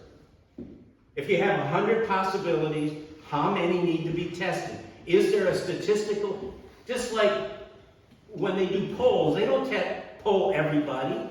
There's a certain number you poll, and then you make your decision that reflects the whole population. Is that what they're doing? I don't know. I'm asking the question, nobody's answering it. I think the intercivic communication says test possible combinations. Test possible combinations? Yeah. Well, that could be, I may be wrong about that. I mean, the man Danes was here and he said it could be a truck. I don't know what that, I think he was just being facetious. Less than 1%. Anyway, there was no answer. Then, Mr. Danes said, well, if you're so concerned, when the election's over, you can make a FOIA request. And I'm thinking, I don't think it's that easy to get a recount. Can I just come to you, Mark, and say, I don't like what happened, can you do a recount? Do I request FOIA? FOIA says I can look at the ballots. Who counts them? Me? I mean, Danes was talking like, oh, it's the simplest thing in the world to recount the ballots. I don't think it is. I'm not sure. Maybe somebody here knows. How do we, then this gentleman over here, the young man over here, he said, how do we know that the machine recorded my vote correctly? If I voted yes on a proposal, how do I know the machine voted yes? There was no answer. I asked him after the meeting, I said, did you get an answer? And you said, no. The machine cannot check itself. The machine cannot check itself. It does what it's going to do.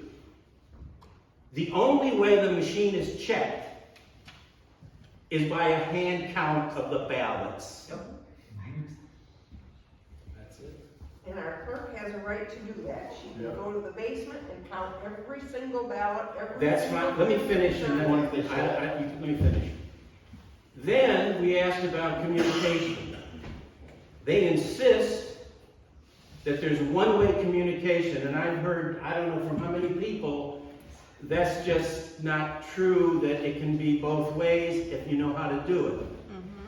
I was in the car the other day, I had a phone, a new phone. They told me, do you have a code to get into your old phone? I said, I never used a code. Put a code in it so that nobody can pick up your phone and use it without the code. So we're driving along, I say something to my wife, and the phone says, I didn't understand what you said. Yeah. I didn't understand, I'm like, what? I have a code. So, all I want to get to is, obviously, I don't know what these guys are thinking, but they've done this before in the legislature. They do things that I don't understand. They passed this Uniform Voting Act, and apparently, somehow, they rejected or disallowed a township or any, I don't know what you call them, a precinct, whatever, the voting area. You can't do it. How did they do that? Who was thinking that that's a great idea? Why don't we have the choice of using the tabulator or doing it do it by hand? Why don't we have that choice? Why did the legislature do that? I don't get it. I don't get it. So, I mean, that's what I would like to see. I don't know what to do other than, I'll call Shirky's office, I'll call Fink's office. These legislators need to get on the stick and put it in that it is allowed if the township decides that they can do a hand count. It's allowed. Our sovereignty has been taken away from this township. Yep. Our sovereignty has been taken away. And I guess that's it.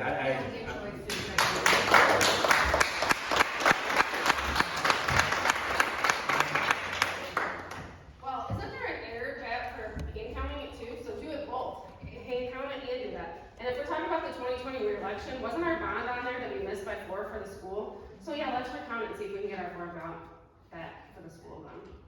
I mean, we're going back to 2020. We've tried for a bond twice. Sure. I mean, if we're so worried about this election way back when, but nobody wants to support the school, but we want to make sure, like. So here's the problem with going So let's back hand to count it. recounting. Here's the problem going back to recounting now. The state has all your evidence.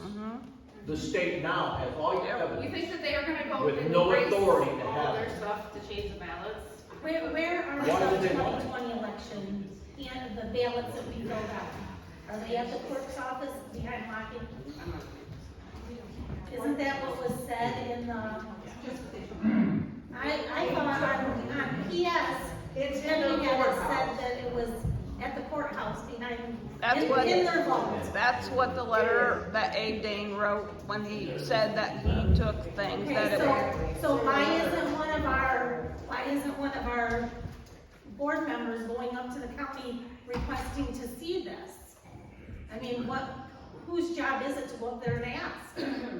I mean, I'd say it was their job to maintain chain of custody from the minute they walked out with it.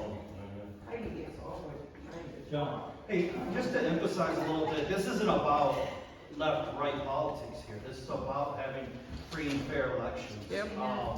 So like, I'm on the Audit Michigan board right now for the forensic audit. And these are the things that we're running into. This is something Patrick Kohler brings up, is about chain of custody. Having that door unlocked all day long is a break in the chain of custody. So like, these are, I mean, I know we're in Adams Township. I know this board isn't trying to commit fraud. I already know that. You know, so like this is, but we're so polarized right now in the 2020 election. Obviously there's problems with it. And Arizona's the first audit that shows that there's huge problems with it, right? And now we're seeing 7 states. 20 years ago, we were talking about 1 county. We're talking about 7 states now. So we got chain of custody issues nonstop. And I myself filmed a chain of custody problem that night of that election. It had nothing to do with the school, it has nothing to do with left right politics. It has everything to do with having fair and free elections and making sure they're secure. And hand counting, you can hand count these ballots. This is the highest law of the land. This township is the highest law of the land. You can do it. Benson on her own is doing this on her own, saying that you can't do it. She's saying she has full authority of all the elections. She doesn't have that authority. Stephanie in this township has that authority. That's what she was elected to do. Yep.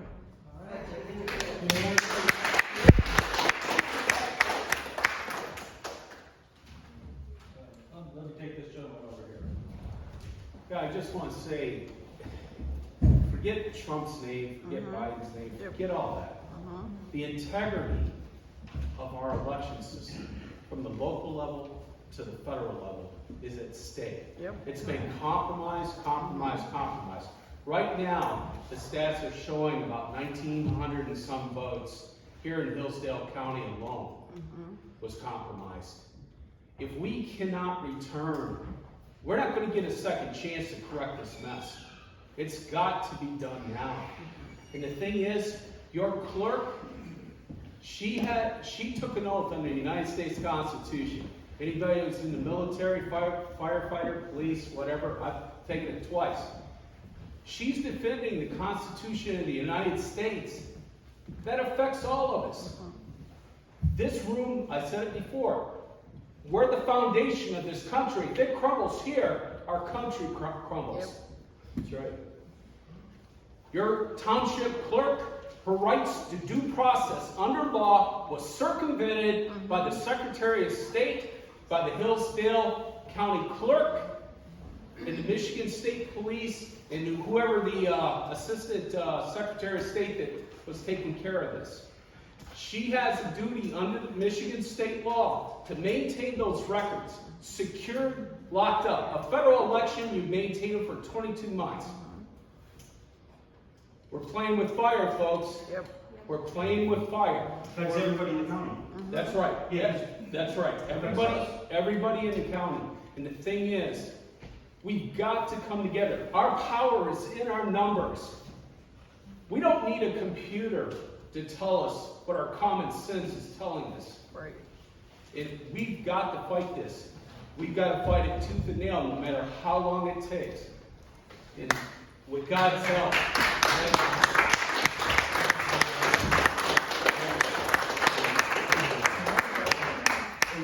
As an outsider from Jackson, a former resident of North Adams, but I'd love to see everybody in this room think about, you guys are doing a wonderful job of American civics and taking your responsibility.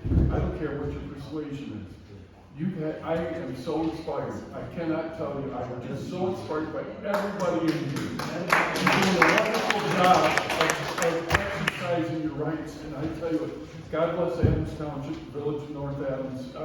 I'm sorry to see the wind turbines out here, but that's another story. But you guys are doing a wonderful job. And just congratulate yourselves, and everybody here take a bow. You're doing wonderful. I wish the county of Jackson was different with something like this. You are inspiring, and I tell you what, I'm so blessed to have had an opportunity to come down here and listen to everybody, and for you to give me an opportunity to speak. Thank you. God bless Adams Township. How many people are from Adams Township who's here?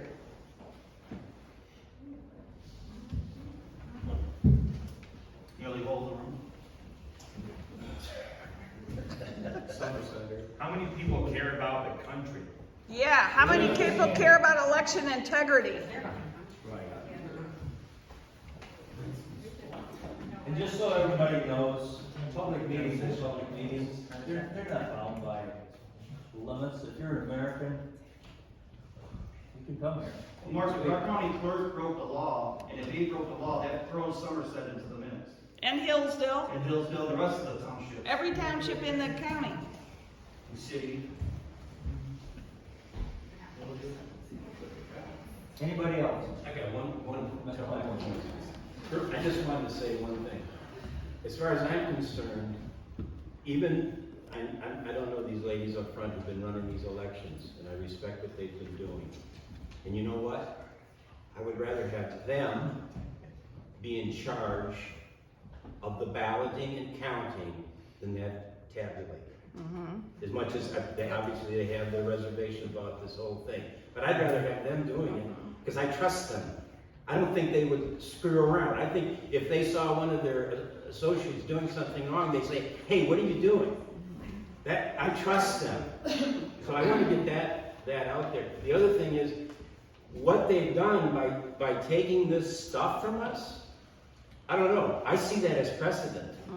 Now, another time, they can do the same thing on a more important issue, like a big election. They've set precedent. Oh yeah, we did that. We did that in 2021. So, no problem. That's it. And I'll just, before I take any more, what he said about Bonnie and Janice, and I don't know, I'm sorry, I know who you are, but I forget your name. Have you ever worked elections? Oh, yeah, many years. You know, these folks deserve credit for that. They are participating actively in the system. And I commended them Wednesday evening, and I'll do it again, even though we disagree on some things. And I think that if they were to hand count it, I don't have any reason to think they wouldn't do it right and fair. That's right. I don't think any of us are saying that we think she was wrong in what she did. I think they were just, we were just not aware all of this was going on until I seen it on Facebook. So I am just saying, sure, do I think the elections are fraudulent? Absolutely. But I think you just went about it the wrong way for Adams Township. For the people who live here, I think it was just done wrong. Not that you did it done, that what you did was wrong, but how you did it, when you did it. Because the school was very important to us. And I think it scared a lot of us that we were gonna lose that school. If we lose the school, what are you gonna have in this little town anymore? Nothing, nothing. And I just think the way and the time frame was just wrong. Not that I'm disagreeing that it's not fraudulent, because I think it's fraudulent too, but I think it was just done wrong. I know there's a lot of tension going on, and that's clearly evident. There's a lot of emotions, and things are just very turbulent. And I will say that regardless of convenience, ease of use, monetary loss or gain, or even education, what is happening right now, we all can agree that something doesn't feel quite right about it in terms of the elections and the electronics and all this other jazz that some of us might not fully understand. And right now, the lion has been had by the tail. And while you got a hold of it, you hang on and you ride it out until you know what's what. Because the moment you let it go, it is going to rear itself in a way that will never be stopped ever again. And the education, the funding, and the intention, none of it's going to matter. Because quite frankly, 30, 40, 50, 60 years from now, when all of us are gone, the reality of what we let be wrought into existence will be completely for nothing if we just let it all go. So I just think that people should remain, they should pay attention, and be diligent, and have the fortitude that is needed to stand up against something that they don't understand, they know that is wrong, and even though that it might disrupt things for a short time, I think that it is going to be something that everybody will be proud to stand next to.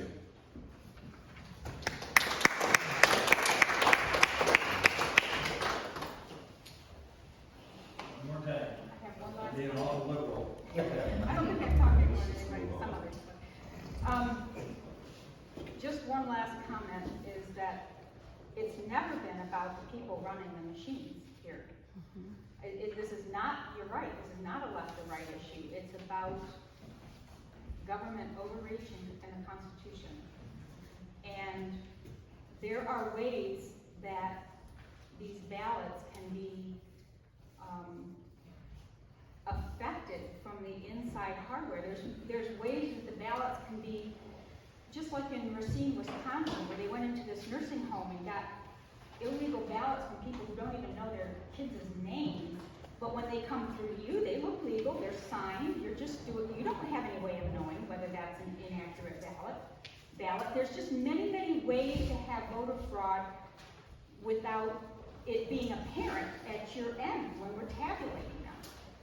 And even at that last meeting, when we asked Abe, what's behind that screen with the 4 seals? Is there a modem back there? I don't know. It's some software from the company. We never looked either. Nobody's supposed to tear those 4 seals off. We don't know what's back there. So this is our concerns. And then when you turn that around and you have the Secretary of State behaving like she has, putting the thumb and squashing the little person who's asking questions and not getting answers all summer, I don't think it was not a timing issue. It just happened to come down to a deadline for the vote. Yes, but I don't think answers were given adequately. And she basically, the Secretary of State took a bucket of ice water and dumped it on the little ant. So that's what happened. But immediately when the Secretary of State makes mandates saying that any lawyers or attorneys who represent somebody with an election matter is at threat and bullying of losing their law license, when they resort to threats and bullies like that, there's something very nefarious afoot. I mean, it's just, I'm sorry, it's just obvious. Last call. Anybody that hasn't spoken, wants to? No, that's what I've said before. The fraud started long before the paper ballot. It's not the machine that makes a mistake. It's not the person that puts the ballot in there. The fraud that happened before. Call your legislatures, call your whoever. They do need to go, because I believe our legislators, if they don't know, should have a higher They all know. understanding. Dr. Colbeck, that ran for governor, that was state senator, has dug into this a lot. And when he was on election-related matters in the Senate, he said he studied it. So, are our present legislators doing what they should? If our people on them, we should be. There's 31 bills that were vetoed by Whitmer alone. Election related. And there's some ways that the state could deal with that if they would, because the state, I mean the Senate and the representatives, whoever has the power of the purse could have effect on this stuff, but they choose not to, for whatever reasons. Any comment on that, Jonathan? Am I right? Am I wrong? Actually, I go just one step further, because a lot of people are not aware of this, including my own representatives who I talked to about it, that for a presidential election, our Republican-led legislature in Lansing, they often claim we'd like to change some of these laws or tighten things up, but like John said, it gets vetoed. For a presidential election, it comes straight from the U.S. Constitution that our legislators at the state level have sole, exclusive, absolute power over the way that the election is conducted. They need no input from the governor. They need no input from anyone else.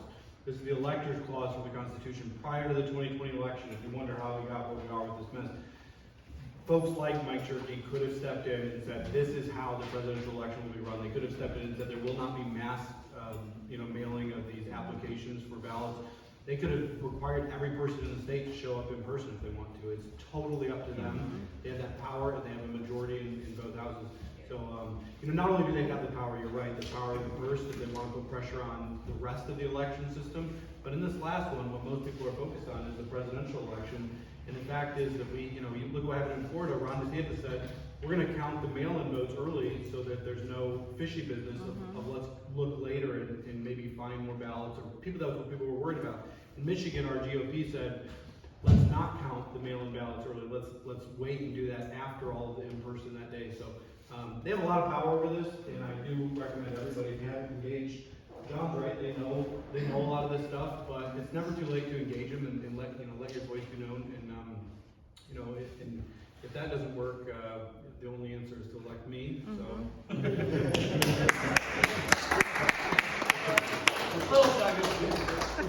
I'd like to comment on that a little further. I'm part of the Republican Party locally, an executive member by elevation or raising up. Our Republican Party made some statements of censure on several items about Shirk. You know what his response was? He got pissed. He don't come back. Representative Fink, I'm sorry to say, has never attended one of our meetings since he's been elected. Not one, yet he goes to branch. Ask him why. He used to come to the meetings. What's going on with these folks? I still feel like I have a pretty good rapport with Representative Fink. He does take my calls, he returns my calls, but is he just pacifying me? I don't know. The people, you gotta reach out to these representatives, you gotta get to know them. You gotta find out who they really are. Just because they got an R behind their name does not mean they're good. Anybody else quickly? We've let this go quite long. I want to thank Stephanie for following her conscience on upholding her oath to the Constitution. Our only shield and defense against slavery and destruction is the Constitution.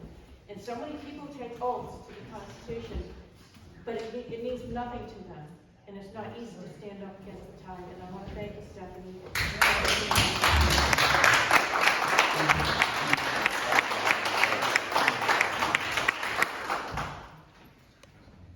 I believe we'll move on now.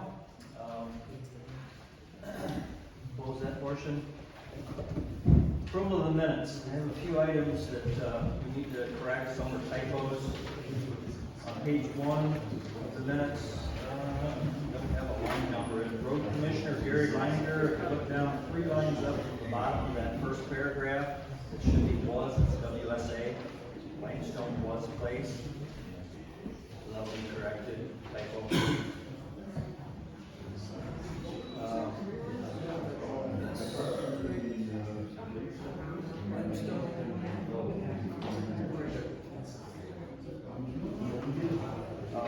Page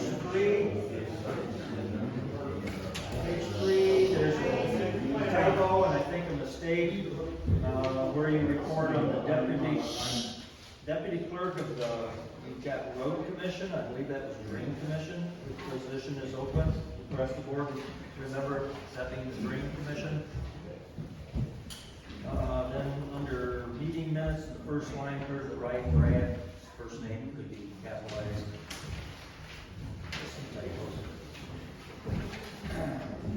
Page 4 near the bottom, under new business assessor's contract, sign, I believe that should be truth and taxation contract.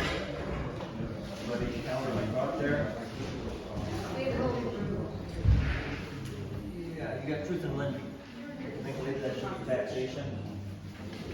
And on the final page, under bills, I don't see that we have a vote or an action taken. I'm sure we probably have. Can you speak up, Mark? We have two meetings going on here. Yeah, let's be quiet, folks. If you need to talk, please step outside. Thank you. Thank you, Janice. Under bills, the action item is omitted, so if you know what the vote was, the board remembers, I don't think we had any controversy on that. I believe it was probably all approved. Any other corrections to the minutes? Hearing none, I entertain a motion to accept with the changes. I'll make a motion. Thank you, Randy. A second? I'll second. Thank you, Jason. All in favor, aye? Aye. Opposed? Carried. Let's see, treasurer's report. Is there a motion to accept? I'll make a motion. And is there a second? I'll second. I would note that we have still, again, just as last month, just the balances put forward. there any discussion about that? That works for me. I'm gonna vote no until we get our other reports up to speed on if there's reports recommended by the auditor that would actually satisfy the Okay. requested. Do we have then, take a vote on it? All in favor of accepting this as presented? Aye? Aye. And opposed? Aye? Aye.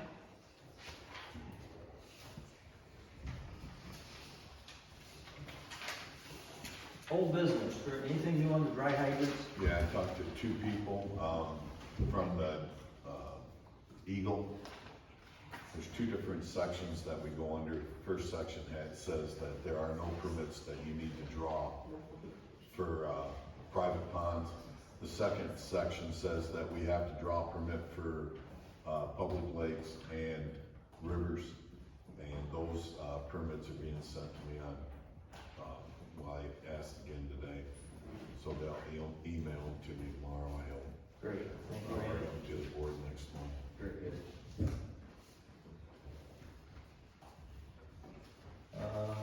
We did get that truth and taxation form signed and returned to equalization office. Nick's happy, the office is happy, we're good there.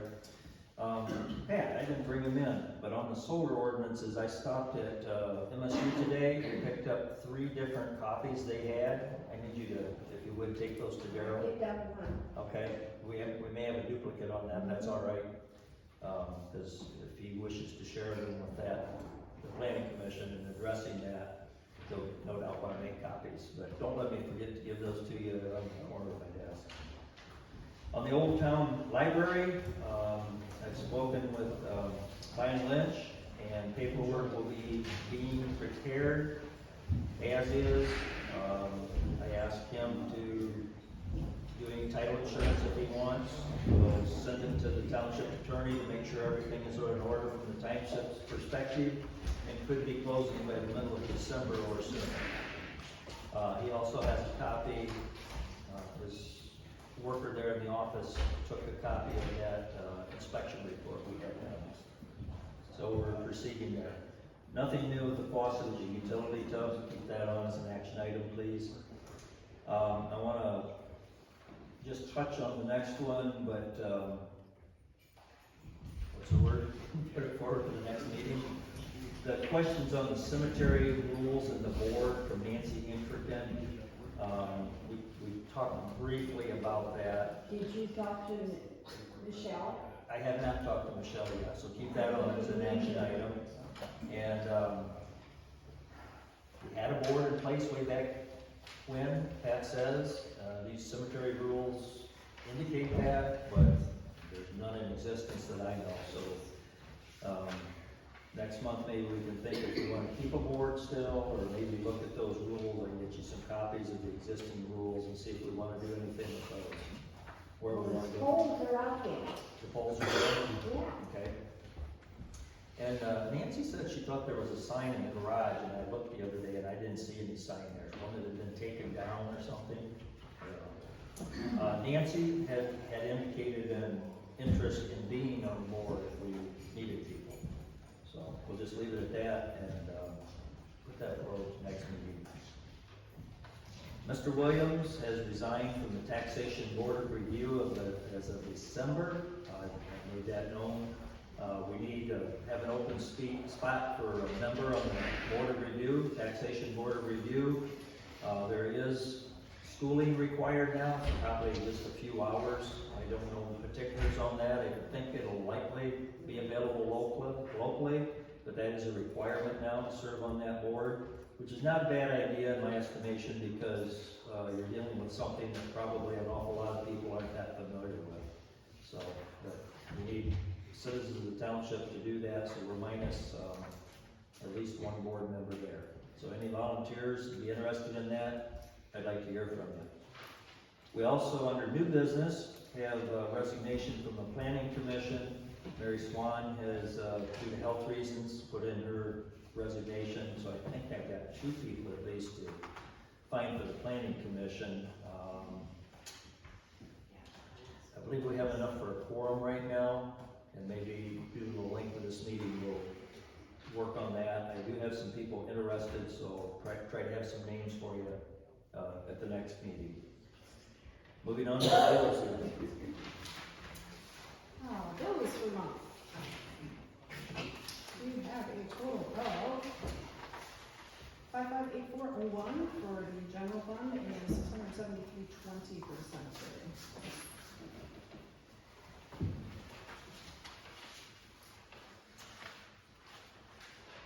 We usually take those separately, don't we? So on the first one, we have a motion to pay the bills. I motion. Thank you, Jason. Second? Yes. Thank you, Andy. All in favor, aye? Opposed? Carried. And then on the second one, what's the figure again? 673.20. 7320. I motion. Thank you, Jason. And a second? I'll support that. Thank you, Andy. All in favor, aye? Opposed? Carried. Anything further under the clerk's notes and announcements? Two of them. One, some paperwork came in the mail from the Department of Treasury advising us that we did not take or have not completed our application for the ARPA Coronavirus Local Recovery Fund. So notification on that. And then the second thing goes back to our tabulator, and it has to do with the maintenance payments. So. Hang on for a second, would you please? That one from the treasurer, is that for that $200,000? Correct. Why did we not go for that? Why did we not hold a special meeting to address that? I don't know, why didn't we? Because it was asked for a special meeting. I left it on your phone. That I had talked to those two. We had all agreed to have a special meeting to address that. Why did we not? Special meetings can be called by the clerk, or the supervisor, or by the other three board members. So if we'd have got together in this other meeting, we could have passed that? If us Well, three got you together? could have got a meeting on it, but if it passed or not would have been another question. Some of the reasons that I'm going to recommend that we do not touch that type of money is the strings that are attached to it. Moscow Township has left, but they've provided me They're out there. They're I'm out. sorry? They're out there. Oh, we need Sandra to come in. Yeah. Because she'll speak to what the T's and terms and conditions. Do you want her in? Yeah, Sandra. She's a trustee on the Moscow board, and she's dug into this a little bit. They have decided to take it. They've already applied for it. There's quite a list of requirements. Would you mind speaking to your experience on the ARPA funds and the terms and conditions that you've reviewed for Moscow? Can you do that off the top of your head? Well, I think I know enough about it to talk about it from the top of my head. The American Rescue Plan Act of 2021, they're dangling all kinds of dollars in front of townships and cities. I mean, the government wrecked our economy, so now they're coming back with rescue funds. But in order to accept those rescue funds, there are some very extensive terms and conditions. And one of them being the most egregious is the township or the city or the recipient has to agree to follow executive orders, federal regulations, and statutes. And anyone they contract with in relation to that money has to also follow the executive orders, code of federal regulations, statutes, and all that. So basically, you're turning your township into a federal zone. If you accept that money, that's my opinion. But don't we have to follow regulations and stipulations with any money that we get from the government? Absolutely. Yes, and that's why we should not be taking money from the government. I mean, our government was not set up to fund all what they're funding now. This is socialism that we're living under. Did Moscow take What it? kind of fines are there if you don't, are there fines? Moscow took it? Okay, Yes. so you on the Moscow Township board, Yes. and you voted, I did not have knowledge of but you voted yes. It's not a yes question. It's an issue that's gonna have to be taken up. Well, Because I we think have that- no knowledge of the terms and conditions. I think that we should have had a chance to sit and talk about it and decide. not you or you. Well, Decide that we were It gonna was, do it. it was brought The up. word was that you said, I'm not having nothing to do with it. I'm not gonna apply for it. I don't want nothing to do with That that was my money. opinion, you guys had nothing to say about it. Exactly. Because you knew nothing about it. So when I asked for a special meeting, we should have had a special meeting, we could have all discussed it. Well, Because that money could have gone to a good use. I'm not in in this favor community. of, What I'm not uses in were favor of it. Did you get a stimulus and- check from the government? Did you get a stimulus check from the Let government? me finish my statement. Since I'm not in favor of it, and you have been a board member on this board for several years, on a prior township's board for several years, you've got every opportunity to know about the process, like me. I don't have to teach you how to do that. No, I asked you for a special meeting. And I'm not in favor of doing that, so. And if I there's asked a you as proper a- channel, the clerk has to do it. I asked you as three You took it board on members. yourself to just not even do it. That's right. Why? That's right, As because, a taxpayer, because I think that should have brought up. hold on, because I am not the one, in this case, that calls the meetings, the clerk. Randy should have known that for the number of years that he's been on the And board. you didn't even call back, you didn't even call Randy back. It doesn't matter. What I'm saying is, as a board, that should have been a board decision to You make had the that opportunity. decision. I had an opportunity to contact you and ask you to get a hold You had the and opportunity call a at special the meeting, it's on the record. It's in the meeting minutes that you were approved in the past. It was a discussion item that was not discussed. Nobody had comments on it. I believe Mark and I did say we were opposed to taking government funding that had 0 terms and conditions listed that we even knew about at the time, let alone all the restrictions to it. Isn't there something like 500 pages? What reason? Because I did not catch it. Now, if I gotta go through the agenda the day before to make sure I know what's going on, it's not fair to You us. sat in the meeting too. But it was never discussed. Yes, it was. You wanna go come in our meeting minutes? Absolutely it was. I would like to see that. And number two, though, when 3 board members asked for a special meeting, did I not operate on your behalf and your behalf? That's not how it works. That is how it works. Oh, no, but just them can call a board, special meeting, I understand. This is Stephanie has the ultimate, Does it need to be? Stephanie has the ultimate authority in calling the meeting. So now it has to be in writing. I don't know, what's the law, Randy? That's what I'm asking. Why didn't you call the meeting when I called you? That's what I asked. Now, there's responsibility. I'll find out. Now, further, there's only certain things that those monies can be It used. doesn't matter. You had no right to make a decision for this board on not to take that. We didn't make a decision. You did. No, we didn't. That's why you It was didn't call that on the board meeting. agenda.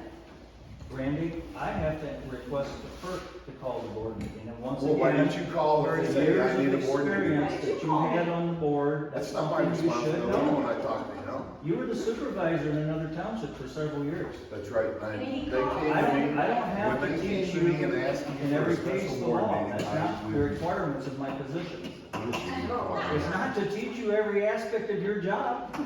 Wow. All right?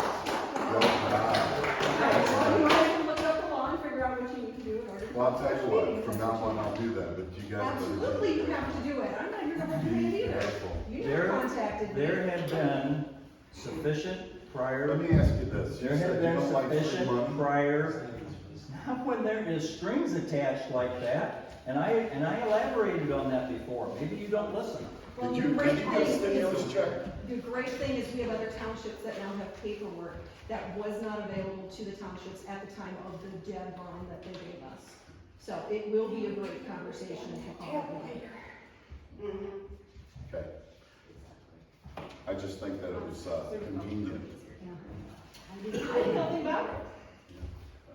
They made the first decision. It's not. It was on the agenda, yes. Yes, I have looked We into it. decided not to do this. No, we didn't take a vote, we didn't do anything, there was no discussion. What is there to do? Who's not on? Oh, Am I gonna do all the research? you got the paperwork. And then I got that. It's on the on my MTA desk. site. It's all over on MTA. I don't go to MTA. Well, I what did you do. do as a board member for 42 years? Over-checked before. Okay. Mark? Moving along, okay, Sandra, because we did ask you to speak to this matter, go ahead. Okay, this is section 9 on the terms and conditions, in order to receive the, funds from ARPA. Recipient also agrees to comply with all other applicable federal statutes, regulations, and executive orders. And recipient shall provide for such compliance by other parties in any agreement it enters into with other parties relating to this award. So whatever the money is used for, the recipient has to also impose all the executive orders, federal statutes and regulations on that recipient. Basically, in my opinion, is taking away your self-governance and you're asking the federal government to come in and regulate. This is unconstitutional. Can we all talk then? If some of us can talk, can we all say our opinion too then? Well, he spoke up, but the public comment is coming up next, okay? The federal government doesn't have the authority to place demands. You do this, or you're not getting the money. Okay, hold on, please, if you'll hang around just a little bit, we do have another public comment time. So, I think we've addressed that enough. You did, as far as you're ever gonna get. Okay, did you finish with the announcements? No, one more. Going back to the tabulator, the years 6 to 10 maintenance payments are due. And I'm just gonna read it because I think Abe writes it better than I can say it. As some of you may remember, in 2017, each township and city along with the county signed an agreement with the Hart Intercivic for their election equipment, software, and maintenance contract beginning January 1, 2018. The initial amount of $338,422.23 was paid for through the state by the Help America Vote Act grant, and this amount covered years 1 through 5, which expires December 31st of 2022. There was also an implementation cost of $53,935, which the county paid up front and the cities and townships reimbursed their share. At this time, please reference the attachment which shows the previously agreed upon costs for the years 6 to 10 service and maintenance to commence January 1st, 2023. Also reference your original contract with Hart Intercivic, which should be on file in your township. The Hillsdale County Clerk's Office recently reached out to Hart Intercivic to negotiate a 10% discount for years 6 through 10 maintenance costs. The discount was offered to us only if the full amount of years 6 to 10 were paid up front by December 31st, 2021. So that's this December. The county is going to cover this payment, see attached, and the invoice for each township and city for their share. To receive the 10% discount, we request your jurisdiction to pay the full year 6 to 10 amount by July 1st, 2022. Alternatively, you can choose to pay your yearly amount to the county, but you will not receive the 10% discount. So as township, annual total without the discount, tabulator maintenance, so this is the annual dollar amount, $424 for the tabulator maintenance, full cost without the discount, $21.20. Touch writer maintenance, $380 or $1,900 for the full, 4 years. And then the election management system software, $75 and $375. So what it comes down to is we make a decision if we're gonna pay the whole thing here by the end of this year and, take part of the 10% discount. So we don't have to decide tonight, but, and then we have until July 2022 to pay for it. So if we vote, we lose the 10%. correct. So we decide, let them know by December 1st and pay it by July 22nd for the 10% discount. Then if we have to let them know by December 1st, we do need to make a decision tonight. No. End of December 31st. So Oh, we have one more, yeah, we have one more board meeting. Okay. So, We'll put that, I don't see why we wouldn't, but. put that, as an action item in then, because I'd like to bring that back up to at least consider that, since we're not flat broke, since we're set pretty good. If we can save 10%, we owe this bill. Seems like probably we wanna pay it off. So we'll make sure to bring that up in the next meeting. Okay, thank you. Recreation under committee reports, Jason, anything new there? Nothing new, I mean, call meeting. Please. Wes has been going doors, while he was busy, yeah, and Sure. I was busy, and so. Okay, yep. Okay. Your quorum together there, for us to refuse to show, make a decision. You know what you need no, or do we give this a shout, right? I was looking at the minutes, and you can call the attorney if you need to, or approve. If you have questions. So, check with me or check with them, if that's your preference, I guess, as needed.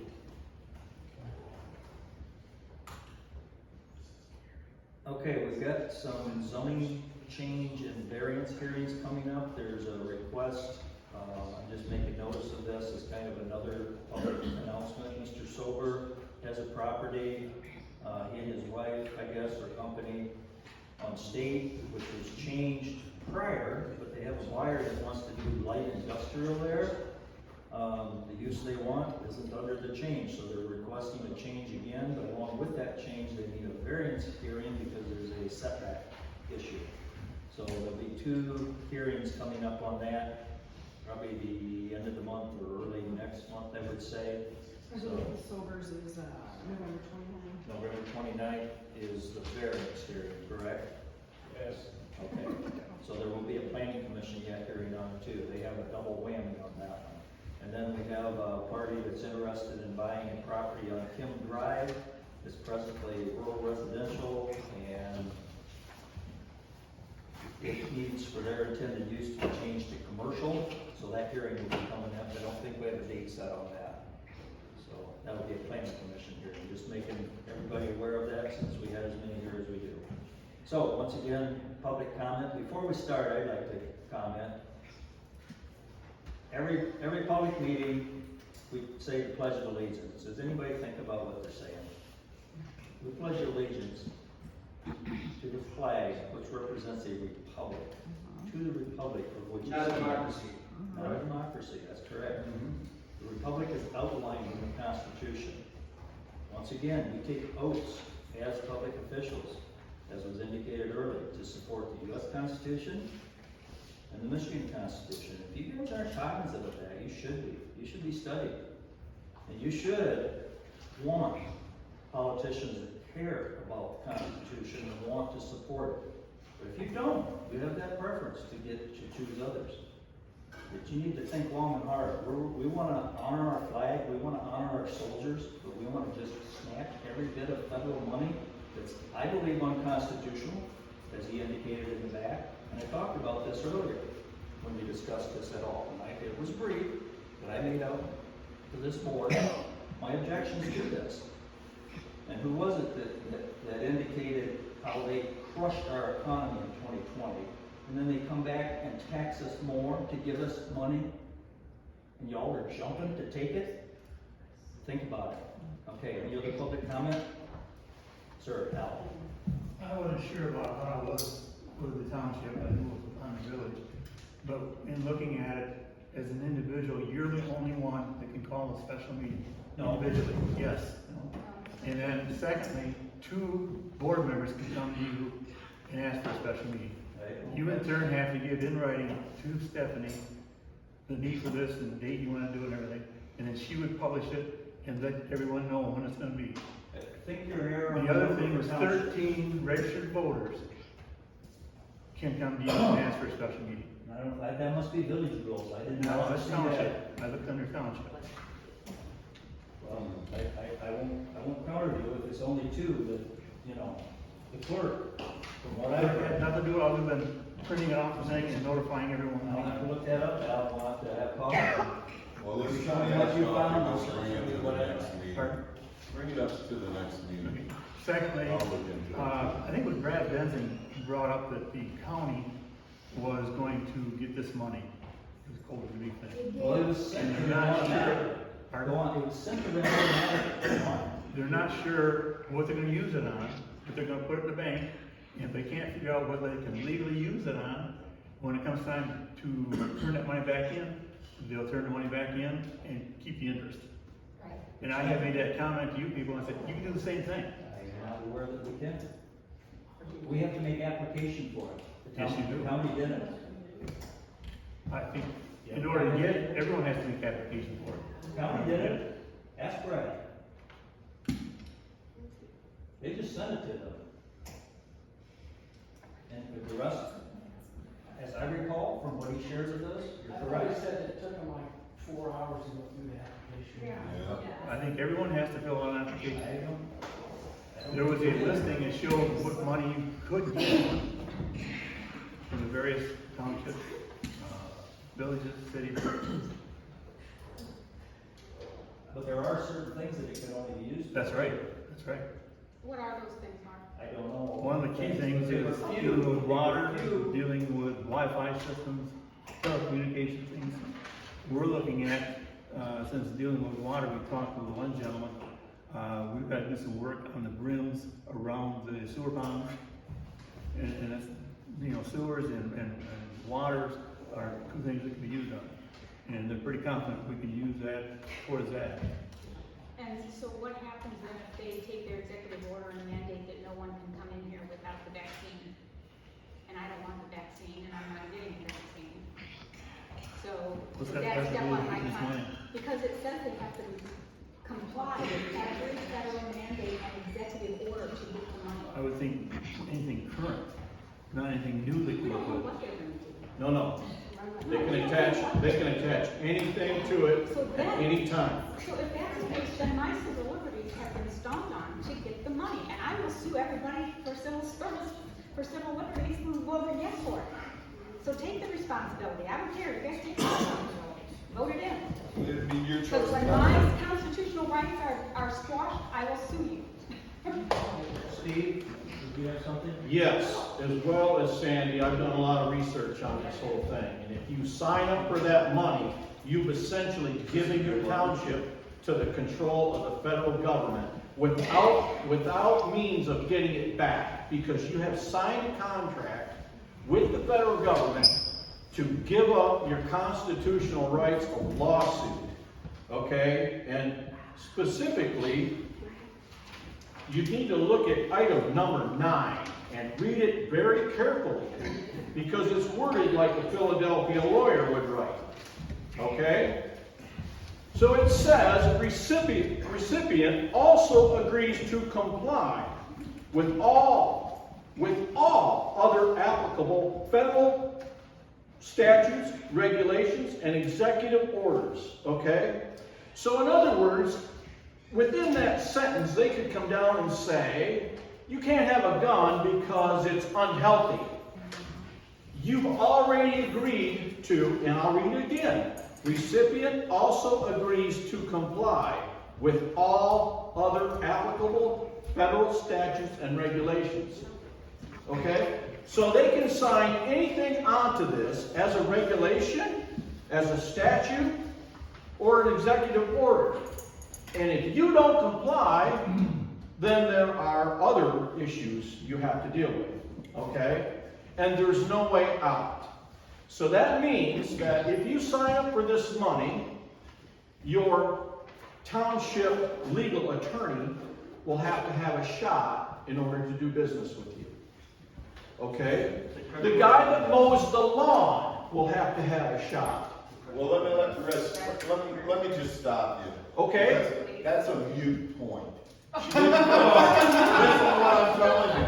Because she didn't fill I rest out my the case. She didn't fill out the application. So we don't get the money. That's great. No, it's not, for the township, people who pay No. taxes. You can use this to fix People wanna roads, raise issues bridges. about We could have built a park for our kids, oh, you guys don't care about education? The limitations on this, obviously. Yeah, I do, I've already read through it, thank you, yes. We're gonna be on that because it hasn't been out. On the government website, you can go up and find it. That's pretty generic too. From the government. I can find it tonight. Oh, yeah, I'm sure you can find something. But it's been pretty generic. But that's terrifying. That's terrifying. It is more terrifying that our own township, the two of you, Exactly. you two decide what this township is going to do. You don't give it to your board, pinky in the brain mentality, Go ahead, Monty, you have the minutes floor. and the agenda. Monty has the floor. I don't think, if I understand Randy right, it's not so much the money, it's the idea that you and Stephanie decided on your own because you didn't want to get the money. So you two decided on your own and didn't consult the other three. We put it on the agenda so that could not be said. It was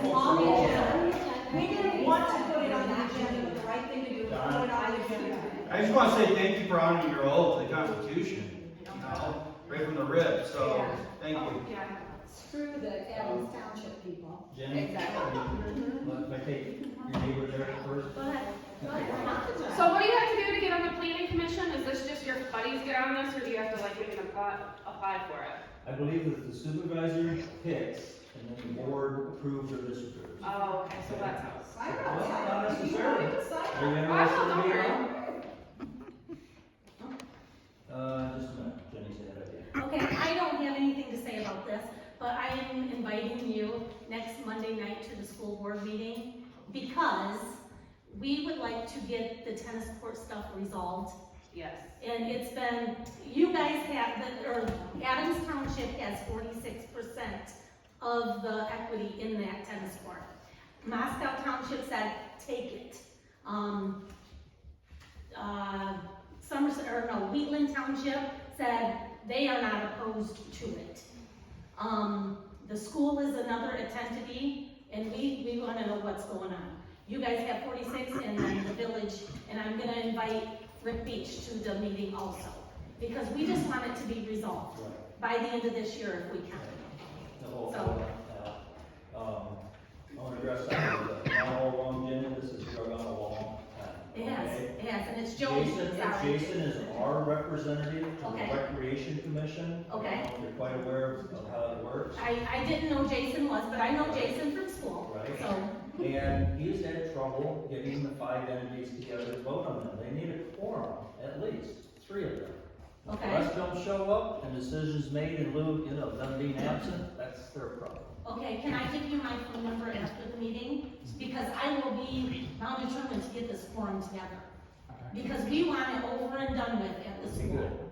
Right. Because for the last 20 years, we've been paying all liability and everything else, and we've asked people to come, like the village to come and help mow and things like that, and we aren't getting a whole lot of assistance. Well, if you We go went back down 20 and years, hand-picked if the you go- weeds and stuff. it's bad shape now, I agree. It is very But if you go back bad. 20 years, it was freshly run. I was there and helped I was part of it. I was on the board 20 years ago. I don't even think we were finished 20 years ago exactly, but we may have been close. So, Okay. but it only lasted 10 or so years maybe, and it needed some attention, and some Right. attention was given. I wasn't here during that time. I don't know exactly what transpired. But you're absolutely correct. It's drug on a long time, and it's in desperate need of something. Yes. So, yes. And if the school is going to participate anymore, we would like to, or we would just like to sign off it and give it back to you guys. So we need to find out what you guys wanna do. You're 46%. Well, we We're only voted. 19%. We voted to go ahead and direct Jason for our part of that board to say, sure, get the proper legal deal so it can be done. And Randy has pushed this issue too. Yes, Okay? can you come to our board meeting, Jason? Monday night at 7 o'clock. Because I'm on building insights at the school and they keep hounding me, what's going on? And so I talked to you, Mark, I talked to Rick Beach, I went over to Moscow, I talked to, Wheatland, and Chris should everybody be able to says, fill you in on that. He's at every meeting, isn't he? who? Chris, the superintendent. Chris, I'm sorry, wrong name. Wes? Wrong name. Wes, yes. Yeah, Wes has not gotten any information. The last he said he talked to you was you were gonna get the attorney to write up a codicil. A resolution. A codicil, and we have not seen anything since then. And he needs paperwork of the Recreation Commission to do that. So that's what we didn't go into great detail, but discussed earlier. There's a little more detail at last month's meeting on that. Okay. And also, Christopher Boyson is the only one that can sign paperwork and things, like basically to release that deed, like if we all did vote and we went back to our boards with a resolution to sell it. Chris is no longer with the school system. Right, so somehow his name's on The present Recreation Commission, or not necessarily even the present, there's been a considerable amount of laxness in follow-up here. People aren't very interested. Well, So that's part of the problem. Me being on the board, I'm Right. very The interested. school, right. Yes. But Wes has been at most meetings, has he not? Yeah, what's it done every meeting, is it done at the school? Okay. And so does he not have a decent clue about what's going on? He He should. does, he's waiting for we're waiting for a resolution from the Okay, attorney. so he should be able to also report that at your school board. Have you guys turned in a resolution from the attorney? No, Mark. The attorney needs them to have a legal decision so that he has directly to do this. They need to decide what to Okay, do. We've already told Jason what the wishes of this board are. Okay, well, I went to, North Adams Village meeting a few months back, and I asked them, and you were there, weren't you? Okay, yes, and they said, you know, we would like to see the codicil. When you were at our board meeting, 3, maybe 4 months back, you said you were gonna have the attorney write up the codicil. Right. We have yet seen that codicil. We need the codicil to advance in it And further. he came back to us, he needs this from the Recreation Commission. So I think Jason has a good understanding what he needs, if not, he can consult with me. Okay. And or the attorney, because the board's already given him permission for When do that. you guys have that meeting? We need to call a meeting because we don't have regular meetings. Okay, can you please involve me in that so that I know what's going on? Because I'm getting slack from the other board members of why it's not happening. Mrs. Taylor was at the last one we had. Okay, So, okay. but. I'll give you my contact information. Okay, Al, you have something on that? Oh, I was just gonna say, we talked about it, one of the board meetings recently, and the only thing Rick would want to see was something in writing, say, you know, if for some reason the school were to close down there, that property would revert back to the 5 entities. And I'm not sure that a couple of the entities do have any interest in it. That is So that needs to be ironed out at your recreation meeting. So Rick is the representative from the village, and Dawn from Wheatland, and I don't know who from Moscow. Bill Petrie. Bill? It was Bill that I spoke with. Bill Petrie, supervisor of Moscow? Yeah. Okay. So urge them to get to the meeting and follow through on what we need from them to proceed with our attorney. Okay, that's all I want to know. Yeah, but you're dead right. This is struggling. That's way too long. Anybody else on public comment? Chris? I just wanted to know what I would need to do to put myself forward for the taxation board review. Write down your name if you're interested. Yep, there is training that's required now, and I don't know the length of it. I think it'll probably be done at the county, but I can't guarantee that. So you might have to drive elsewhere for that. That's fine. But the meeting, the first meeting that if you were chosen, if you were put on that board, would be March. So you'd have to do that. I don't know if you want to throw an action item, those really help with those action items. Can I ask a question? Chris French. Oh. Sir? Can I ask a tennis question? I learned how to play tennis on those tennis courts. Are you tearing them down or? They're very costly to maintain, and there doesn't seem to be the interest of the Recreation Commission to follow through on that. If we're given to the school, they may seek monies and do that. They may keep of them as that. It needs to stay in recreation or at some future date. Here's another strings that I found out. It needs to stay in recreation or the state agency, the DEQ I think it was, DNR, they loaned us money for that, or gave us grant money, kicked in on that. We put in 50 grand or more of our own money, I think. It was a chunk That of change. DNA, ordinance is gone, or DNR. It's not DNR. done. It's not It done. has The been attorney 10 has checked years. on it. The It's attorney been has 10 checked on years. it. We're not free of them. I have the paperwork. Here's the strings. Well, then bring those to Jason, because Okay. I'd like to see them. Okay. According to the attorney, he has checked with them. And what happens is, should we apply in the future, if that's not recreation anymore, let's just say that it became apartment buildings, okay? Privately owned, couldn't be used for public use. We, in application for futures money, might be downgraded on our status. I'll get So you that the paperwork. ties aren't like super strong, or not like we may be a huge problem. But when you sign these agreements to take money, you're signing ties. I have one comment. Well, Randy